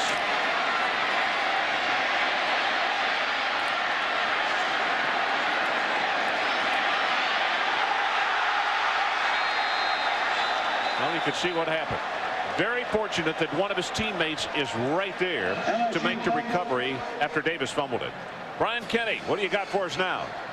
Ron, Washington State is 3-0 and going for it here against Arizona. First, Dave Minich here in a 7-0 ball game, going in about 8 yards out. So he scores. He got 14-0 game. Washington State would go with an onside kick, get the ball back, and then Jason Gesser next possession to Minich, back again. He's in yet again, 21-0. Wow, onside kick that early, 14-0 lead. The pass incomplete, looking for Myers. The thing about that Pac-10 now, Washington State was down last year. I watched them early in the year on a TV game, and they look solid. So from top to bottom, that league is solid. Well, we saw UCLA firsthand in that opening game of the year, and we were made to be believers, and they haven't let anybody down, have they? No. Davies, safety valve, and Tokyo took his eyes off of it, dropped it. Julian Battle was the closest man there after the tip ball that might have done some damage. Talking about UCLA, they won a big game on the road today. Deshaun Foster had a big game, 147 yards rushing. Looked like Polly Dixon made a couple big catches. They got a team now defensively.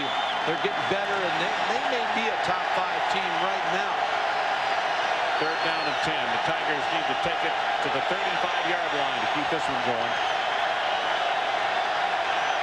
Oh, that was a line drive snap and hit him right on the kneecap. Got it away and throws the completion to Tofield, who is still on his feet and will have the first down plus about 20 more yards. Mark Jones finally pushed him out of bounds. 31 yards on the play. A lot of times you see that happen in the kicking game when the ball's dropped and everybody stops, and all of a sudden Brandon Tofield kept running. In Rohan Davey, he doesn't get shook up. He just gets the ball and rolls out, snaps low, he picks it up, everybody kind of converges, stops. Number 22 Tofield just stays on the run. Eddie Moore was the linebacker who had the running back, and that's a tough cover. Davey. This time it's Jack Hunt. Sophomore out of Ruston, Louisiana. That's good for 13 yards.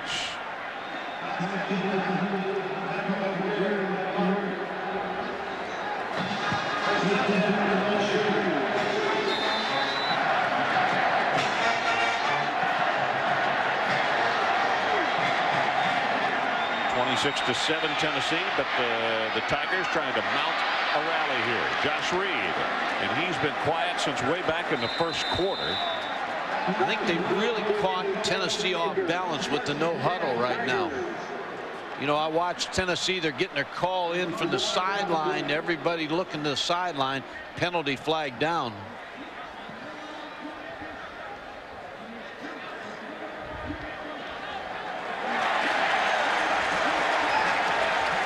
And when they get things going, they pick up a penalty. Well, coming up on ESPN after the game, Sports Center, Carl Ravitch and John Anderson with Barry Bonds today. Great college football finishes and the preview of tomorrow's NFL games. And for extended post-game coverage from here in Knoxville, turn over to ESPN News immediately following this game.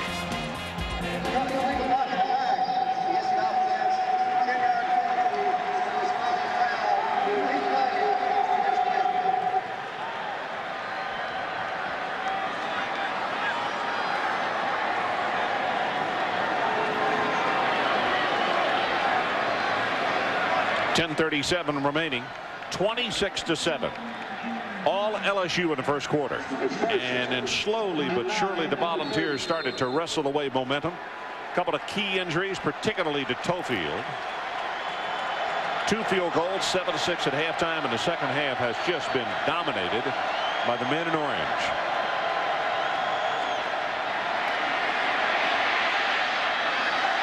Davey, touchdown, Reed.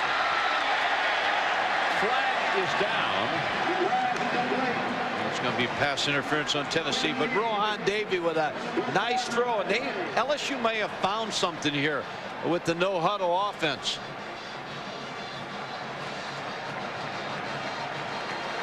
Yeah, pass interference against the defense.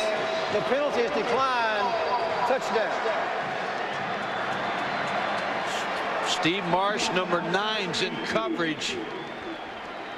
See the corner route by Josh Reed. Gets behind him. They get tangled up a little bit. Touchdown pass. But you can't throw it any better than that. No, and there's a great example of his newfound touch that he worked on all during the summer, because the ball thrown line drive the way he would have done even last year could still have been knocked down by the safety who had come over the help.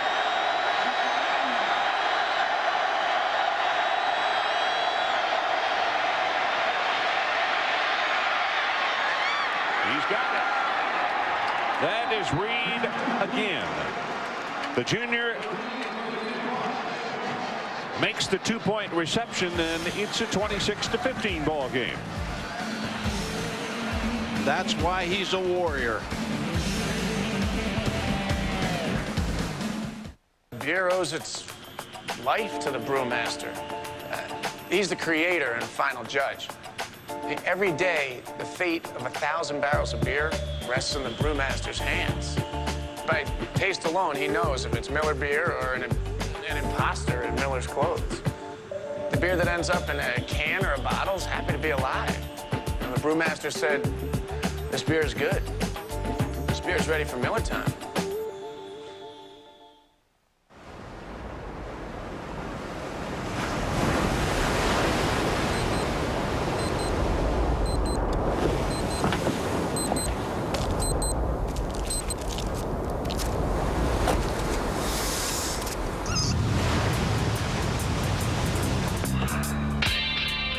A million uses and counting. The new 210 horsepower supercharged Nissan Xterra. Still everything you need, nothing you don't. How has NCAA football influenced your life? NCAA football goes beyond the playing field. It prepares you for the game of life. It teaches you confidence.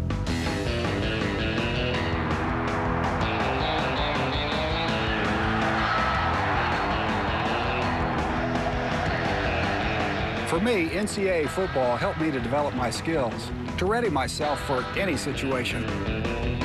NCAA football, pass it on.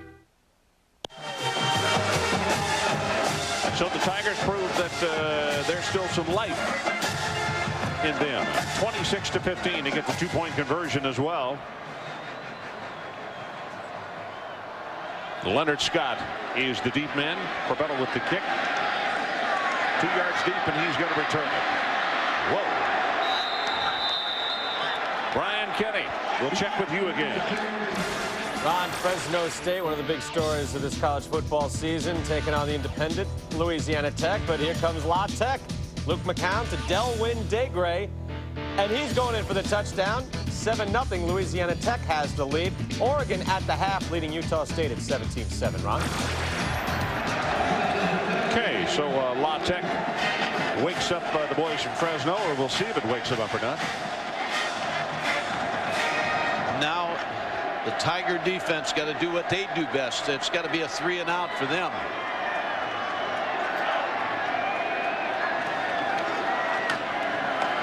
Stevens grabbed by the face mask, flags all over the place, and that's Trev Falk. Have a feeling it's going to be incidental rather than the major thing of 15 yards.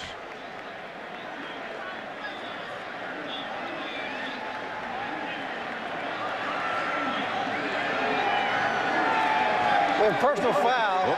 Going to be the big one. Against the defense. 15-yard penalty from the spot of the foul. Automatic first down.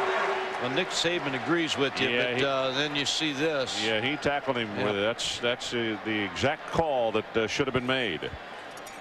James right there to help out.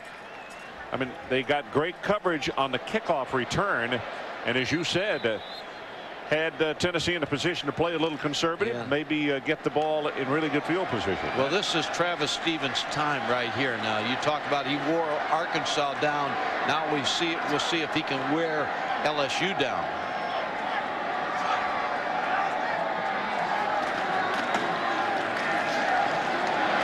Flag is down. Travis Stevens is going to take it to the 35. Hill, the freshman out of New Orleans, there to make the tackle.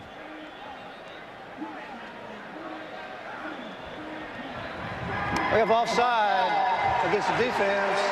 The player was lined up in the neutral zone at the snap. 5-yard penalty. Replay, first down. Can't keep making those mistakes, and that's when a coach, that's when you hear him talk about you can't lose your poise, and that's 20 yards in penalties, and all of a sudden Tennessee has the ball out at almost the 37-yard line. Negated that great kick coverage. Troy Fleming checks back into the lineup at tailback.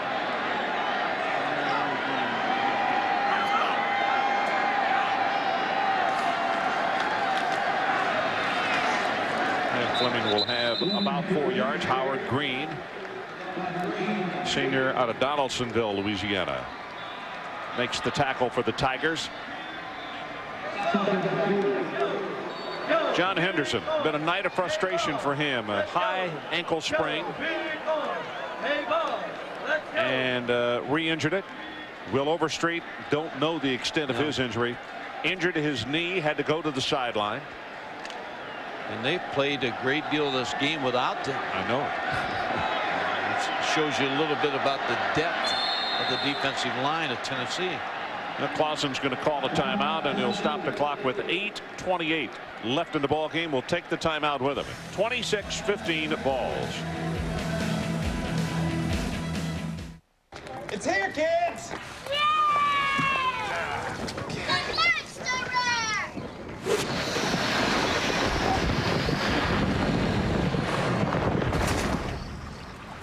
I think it's too big, Dad. Like to know exactly what you're getting before you buy it? Go to BestBuy.com and research everything before you go to the store. That way, you'll get what's right for you. Best Buy. Go ahead. Turn on the fun. Right now, when you buy any 4 Michelin tires, get a pair of Motorola Talkabout two-way radios free during Michelin's Make Contact event. They're great for road trips, on the slopes, or for keeping track of the kids. So make contact now at your participating Michelin dealer.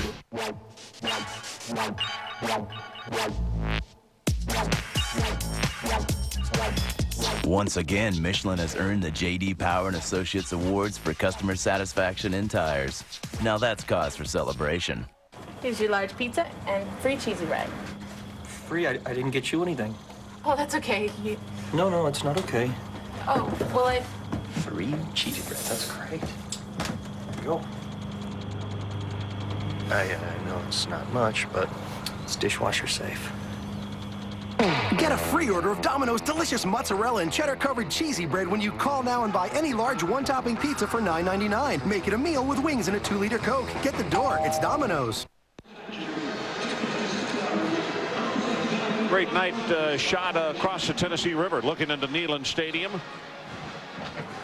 And as we mentioned in the third quarter, tonight's attendance second largest in stadium history, 108,472. That beats is second by only 300. About 300 more, the largest crowd ever in here.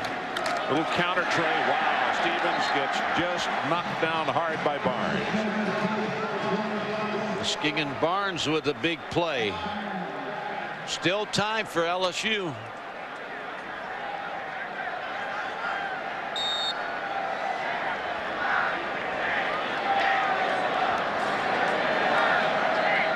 Tennessee trying to take all that clock time. How about Maryland? Hold again. The new coaching staff has really done a nice job. Beat West Virginia, their new coaching staff. Clausen gets it complete. Guess who? Kelly Washington. I'd say right now I'd vote for Kelly Washington to get a scholarship immediately after this game. Now we're going to check with Big E and see how many yards he had. There it is right there. It's what I thought. New school record. 226 breaks the old record by 1. Look at the average per reception. Just think about the great receivers they've had here. And Johnny Mills held the record 1966 against Kentucky. Willie Gaunt was second at 217. And Kelly Washington has just written himself into the record books tonight. Travis Stevens. Brian Kenny, let's go back to you. Ron, one of the top stories of the day because it hasn't happened in 113 years of college football. Notre Dame starting off the year 0-3. Block punt for Texas A&M. Now losses to Nebraska, Michigan State, and now the Aggies as well. 0-3. Ron. Now that's a tough place to win when you come in, and Bob Davie knows as well as anyone because he was formerly the defensive coordinator under R.C. Slocum at Texas A&M. And I'm sure the Aggies were sky high for that one today. Travis Stevens. Stagger step and then takes it up into the line for a couple of tough yards. Talk about the Pac-10, how tough that is. The Big 12 is right there too. Well, one of those big showdowns will happen next week at the State Fair in Dallas when Oklahoma crosses the Red River and heads down to take on the burnt orange and white of Texas. 3rd down and 4. You see the clock about to go under 6 minutes remaining in the ball game. And Tennessee has done a really good job of ball possession in the second half. 16-play drive to open the 3rd quarter. Then their last drive was 12 plays. If this pass don't complete, Falk is there to make the tackle on Bartholomew. So Will gets a carry tonight, and then they throw a pass to him. One of the offensive linemen, Reggie Coleman's down here. Reggie down away from the play. Way over on this side of the field.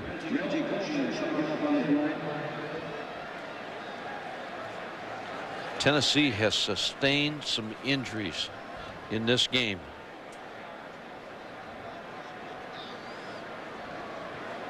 And they've got a tough schedule remaining. They got a Georgia here at Knoxville, and then they go to Alabama, and South Carolina comes in here, and they go to Notre Dame.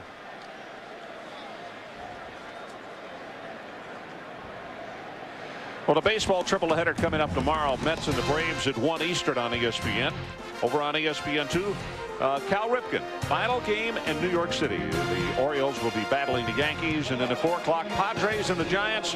Barry Bonds, 69. He got one today, 1 of 3. And of course, the question is, will he tie or even break the record tomorrow?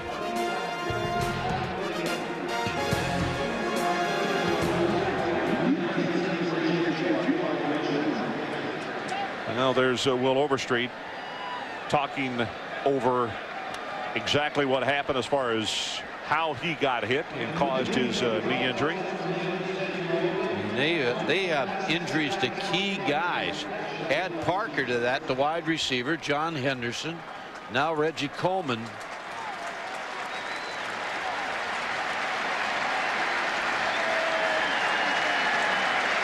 Good hand for Reggie Coleman as he's being helped off the field. Adrian Karsten, give us an update from down on the field, please. Especially on Will Overstreet, a gentleman who injured this same knee that he injured tonight a year ago in this game. Subsequently had surgery on it. I'm told now strained left ligaments, as I told you at halftime. Dr. Yeomans, the team orthopedic surgeon, tells me surgery again is a possibility for Will Overstreet. Wow. Well, you know, the wonderful thing about a guy like Will is just like Davey is a spiritual leader as far as LSU is concerned, Overstreet is a spiritual leader as far as Tennessee is concerned. You can't afford to lose him. Colquitt to punt. Take the delay. Yep, they run it all the way down to 5:08.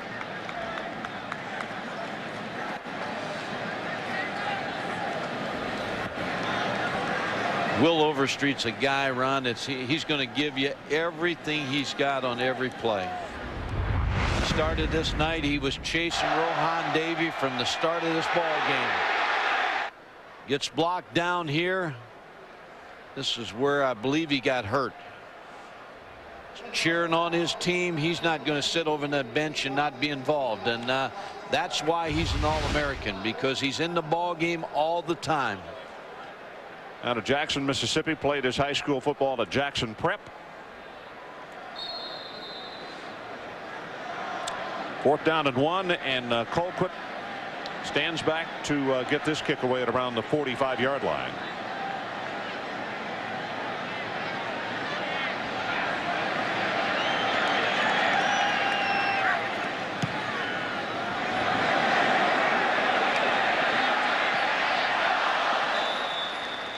Put some air underneath it, but couldn't get it to stop into the end zone. 43-yard kick. Brian Kenny. Ron, last we checked, Washington State had a 21-0 lead on Arizona. At this point, it's 28-0. But Clarence Farmer of Arizona going to help Coach Mack get one back here. All the way back, reversing field. Long way to go. It's officially 31 yards in one direction. 28-7. Then Washington State gets it back, and we got football. Austin Uku picks it up. Defensive dream there. 28-14 now. I tell you, that league could come up with points in a hurry. That's an amazing thing. Davey got Reed right over the middle. And Reed will take it out to the 36. Julian Battle makes the stop after a 16-yard gain. LSU still has time. Now, they've got 4:35. They got 3 timeouts. They've been going to a no-huddle offense. They've moved the ball ever since they've gone to the no-huddle offense. Rohan Davey just picking his receivers. Hainsworth had to go back and get his headgear way down at the 20-yard line before he reported out of the ball game. Got that one complete, and that's Michael Clayton. 10 yards in that play. You talked about Michael Clayton. He is an impressive freshman receiver at 6'4". Yep. Made a great move on Andre Lott for the first touchdown. 67 yards on that first one.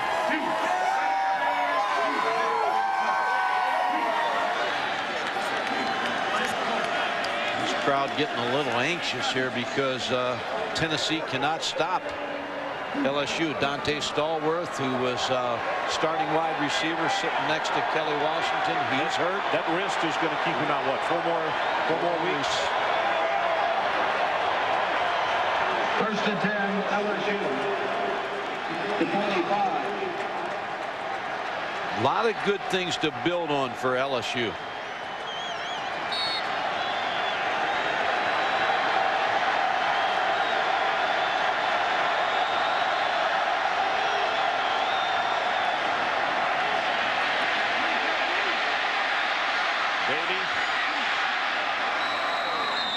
And it's Kevin Burnett who made the tackle. Nick Saban doesn't like his quarterback to run. He said, I've got the NFL mentality. If you get your quarterback hurt, you get fired. Yeah, and you know, and Rohan has had a history of injuries, being nicked. I'm sure the coach holds his breath every time he does what he just did. Dumps this one off to Reed, breaks 1, breaks 2 tackles, still spinning around, and Jones will tackle him, but not before he's to the 34-yard line.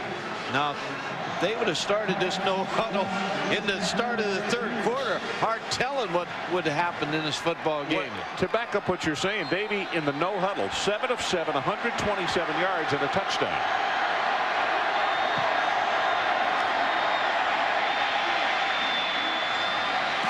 Reed. A lot of time. Josh Reed is the receivers for LSU are wide open. Josh Reed running a corner route in front of Mark Jones, backup safety. Interesting. A lot of people who were headed for the tunnel are coming back out the tunnel.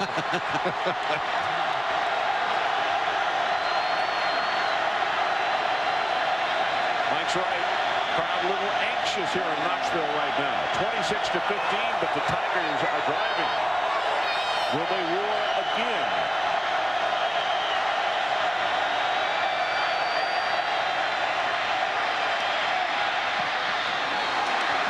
incomplete. Clayton. Boy, he had him too. Yeah, Ron. he really did. I think Mikey again, was a nice route. Trying to concentrate so hard on his staying in where bounds. he was and everything, staying in bounds, and he dropped the football. Let's take a look at it against Rashad Baker. Whoa, he turned him totally around. You know, he thought he was closer than he was. That was against Jabari Greer.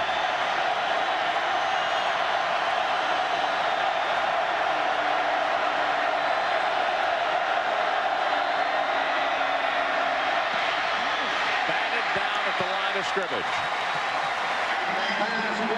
Albert Hainsworth got a hand on it.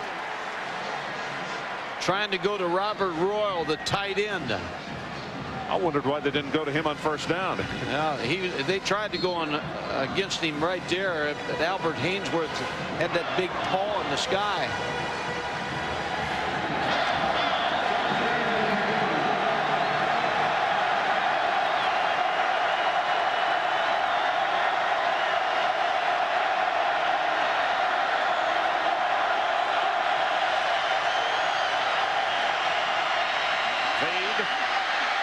Knocked away. Clayton, the intended receiver.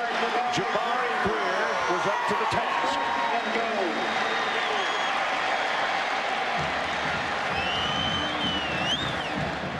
Trying to get the fade route to Michael Clayton. Jabari Greer punches through. They're going to kick the field goal to go down by 8.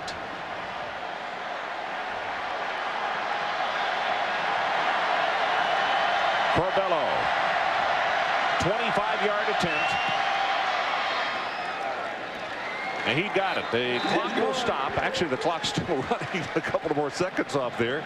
3 minutes and 12 seconds left in the ball game, and a new score: 26 Tennessee and 18 LSU.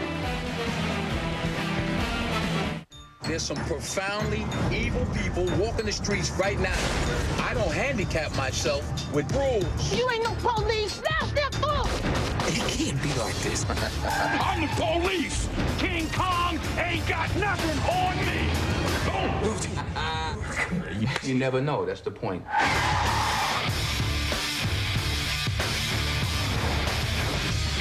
Training Day. Rated R. Starts Friday. It's Applebee's Fiesta del Grill. Make your taste buds dance with tangy tequila lime chicken. Or for a limited time, the sizzling Southwest steak skillet. Only at Applebee's.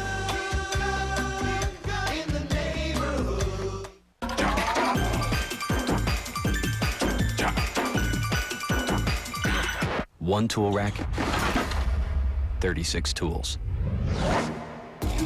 Get the long handle tool rack from Rubbermaid.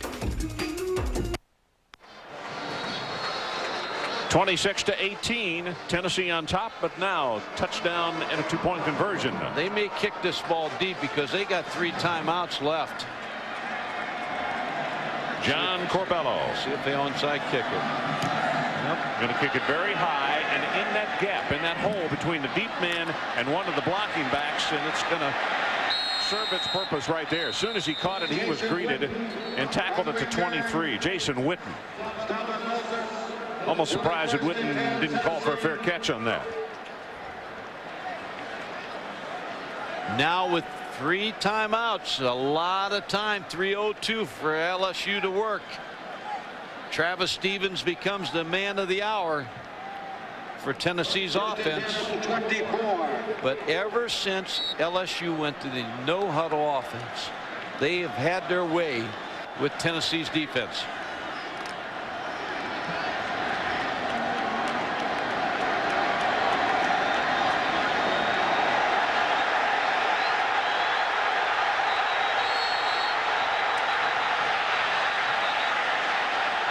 Receiver wide open again, Ron. Kelly Washington is standing right over here again. Nobody on him. And LSU, the coaches were actually yelling at the team to call timeout. It's the second time they did not put anyone out with Kelly Washington. Here's Nick Saban. He's saying, get out of here. Somebody cover him.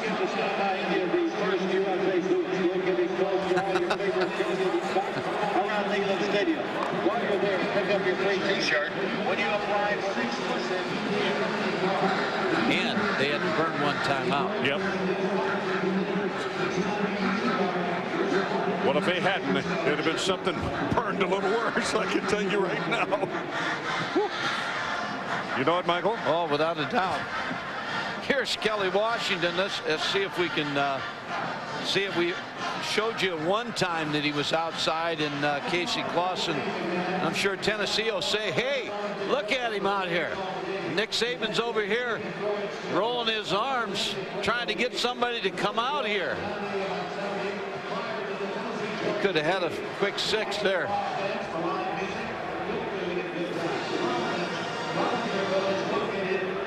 I know I'm a walk-on, but at least put somebody on me.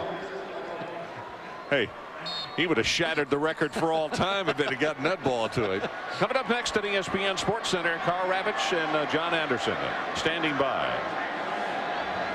He's a Rodney Dangerfield receiver. No respect. I think that won't be the case after this evening. Lavallee. Travis Stevens on again. Making the tackle on Travis Stevens. Well, when it happens one time at a ball game, it is inexcusable enough. But boy, it almost happened again, and that really would have done it as far as LSU is concerned. With 2:54 left in the ball game, I mean, they've got a shot. They get a punt. Oh, they still do. Yeah. They're still alive. But under those circumstances, to look up and you got an uncovered wide receiver and you have to burn a timeout when timeouts are so valuable right now. How about this week in practice? Tennessee's going to tell Casey Clausen, now, if you see that, just call for the ball and throw it to him. And tell Washington it's okay to jump up and down a couple of times. Just go the distance. But the worst thing that came out of that for the Tigers is they had to burn a timeout. Now they burn another one here. Still in position to get this ball back. And the way their receivers are running loose, anything can happen. This is one of those games, even if you win it from Tennessee, you say, man, we've had some holes in defense. All the injuries is the first thing that's going to hit this coaching staff when they get to the locker room. 9-10 for Casey Clausen in the second half.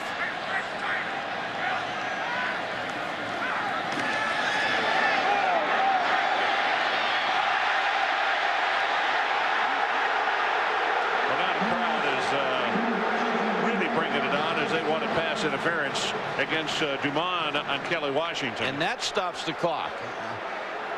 Now LSU's got a chance to stop it on 3rd down here. Kelly Washington fading to the backside. Aaron Dumont with his hands right in there and a lot of booing. Sports Center coming up next. Tennessee on 3rd down conversions this half. They are 7 of 8. Tennessee's going to have to use a timeout. Timeout, Tennessee. So we'll take a commercial break with them. 2:47 remaining. 26-18 Tennessee. Ken Schrader and Boris Set for Federated Auto Parts. Competition's tough out there. You got to be smart to stay ahead. These guys could be rocket scientists. Actually, the expansion of the vehicle population, technical innovations, and parts proliferation have impacted the professional automotive technician to an even greater extent. What he means is it's important to find a technician who uses top quality parts. For top quality, name brand parts and professional service you can trust, visit a Federated Car Care Center. Hey, we're better than rocket scientists. We can actually fix your car.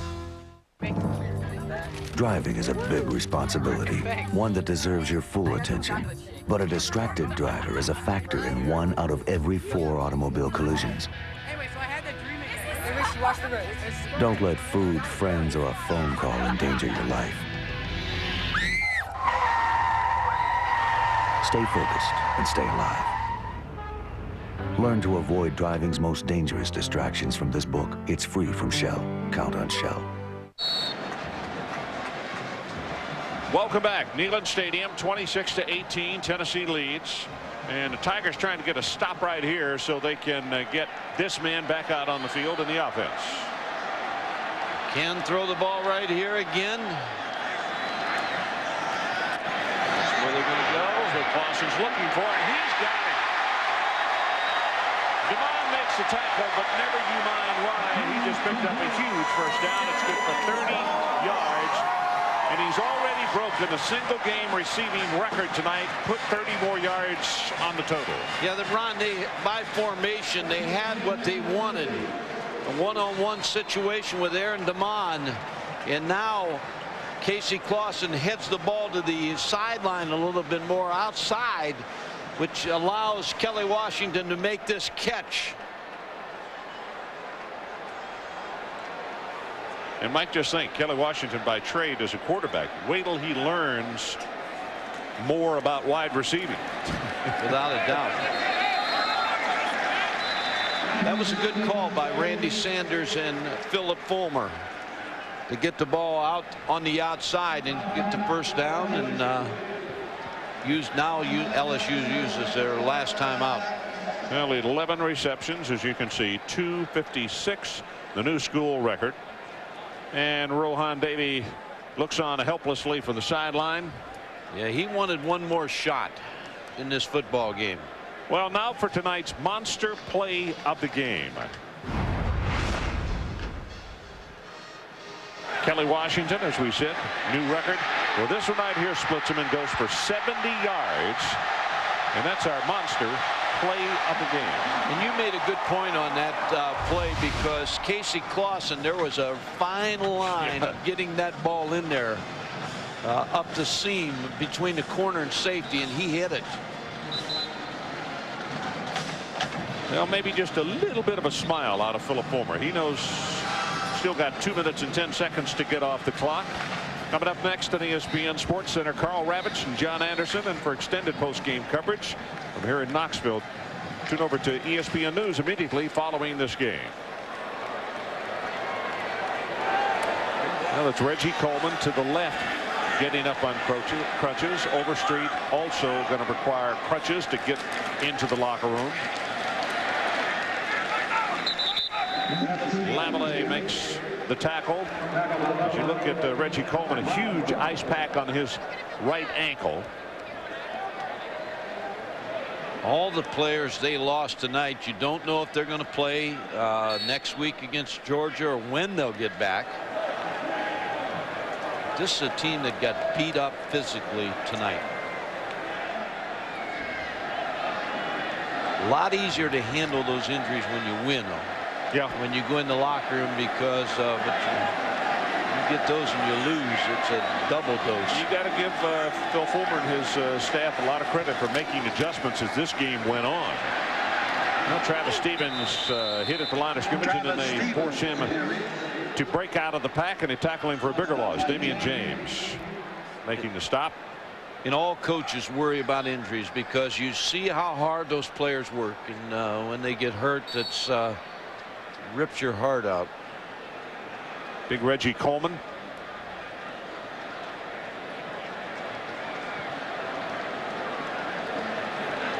There's Roger Frazier standing next to him, the longtime equipment manager here at Tennessee.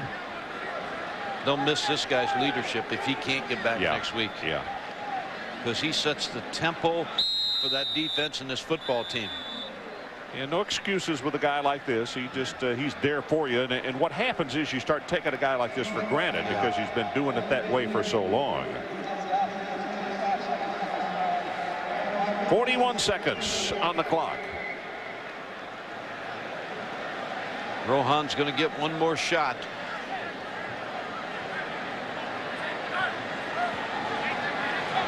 And the difficult thing for the Tigers, I mean, in the first quarter, they came in here and really hit Tennessee in the mouth now. I mean, they got their attention quickly. Could have scored more than 7 points. They turned the ball over when Davey got hit and had the ball poked away.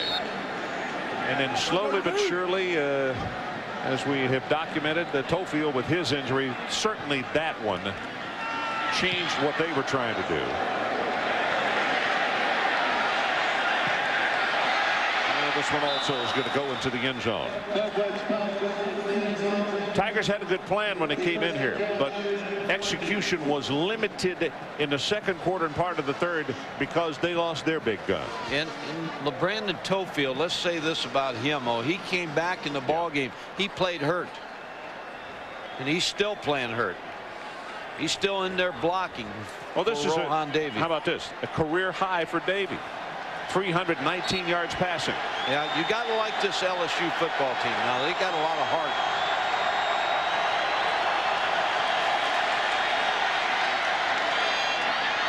And there's Reed. Right down over the middle. The Tennessee has not stopped LSU since they've gone to the no huddle.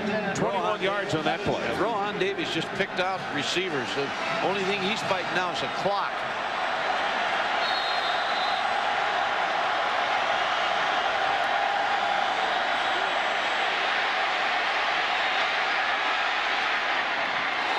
Almost picked off.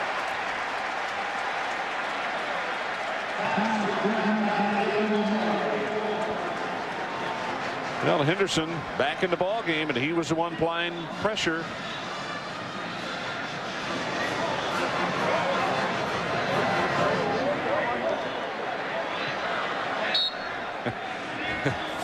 Phillips saying, I want to make sure we're making this an even Steven battle here. We do have 11 on the field, don't we? Yeah, and they're guarding the goal line with 11 seconds.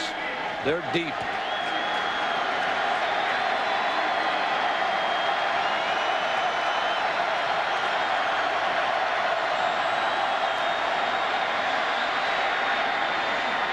Davies' pass is complete, and again, that's Michael Clayton. Another youngster. We have talked about new faces and new names on both of these football teams tonight. But Michael Clayton, you'll hear a lot from out of the Bayou, folks, for this year and 3 more years to come. He is outstanding and still has a lot of polishing to do, but the raw tools are there. He's a 4.4 sprinter, and as Mike said, at 6'4", 195 pounds, he's got a great head start. Ron, now you got to just send all your 3 of your receivers down the field and take the shot on the Hail Mary here with 5 seconds.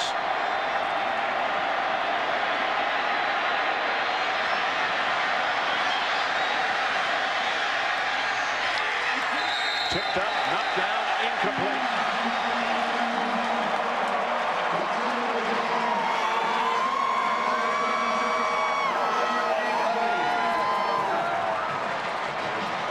So the final score, Tennessee 26, LSU 18. Coming up next, it's Sports Center. And for expanded post-game coverage here in Knoxville, tune over to ESPN News for interviews, commentary, and analysis on Tennessee's victory here tonight. Plus, for final game stats, quotes, and a complete game summary, log on to ESPN.com, your home for college football on the internet. And now for Mike Gottfried and Adrian Karsten, Ron Franklin saying this has been a presentation of ESPN, the worldwide leader in sports. Now, here is Sports Center.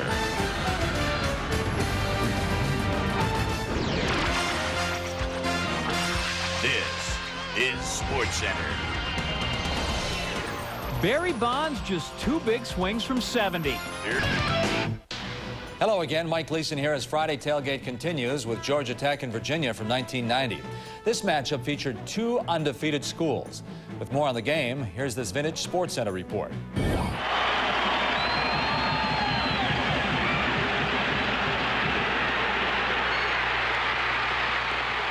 It'll be a battle of Sean versus Sean. Georgia Tech, Sean Jones leads the unbeaten Yellow Jackets into Charlottesville to face unbeaten, untied #1 Virginia, led by a Sean of its own, Heisman contender Sean Moore. It's a game with a lot riding on it. It has a tremendous importance to our conference. It's got a tremendous importance to the national picture right now, and it's a long time since we've been in that position. And finally, it's got a big significance to the bowl picture. So there's a lot of things that are riding on it, but it's fun. How much fun can it be trying to stop Sean Moore and Virginia's scoring machine? The Cavaliers still have the nation's most dangerous offense, scoring better than 48 points a game, and they come at you from all directions. There's a lot of guys on this team that can hurt you, and I don't think teams can just concentrate on one particular person or one particular aspect of our offense because there's so much that we can do and there's so many weapons to use. He's going to get his yardage. There's no question about that.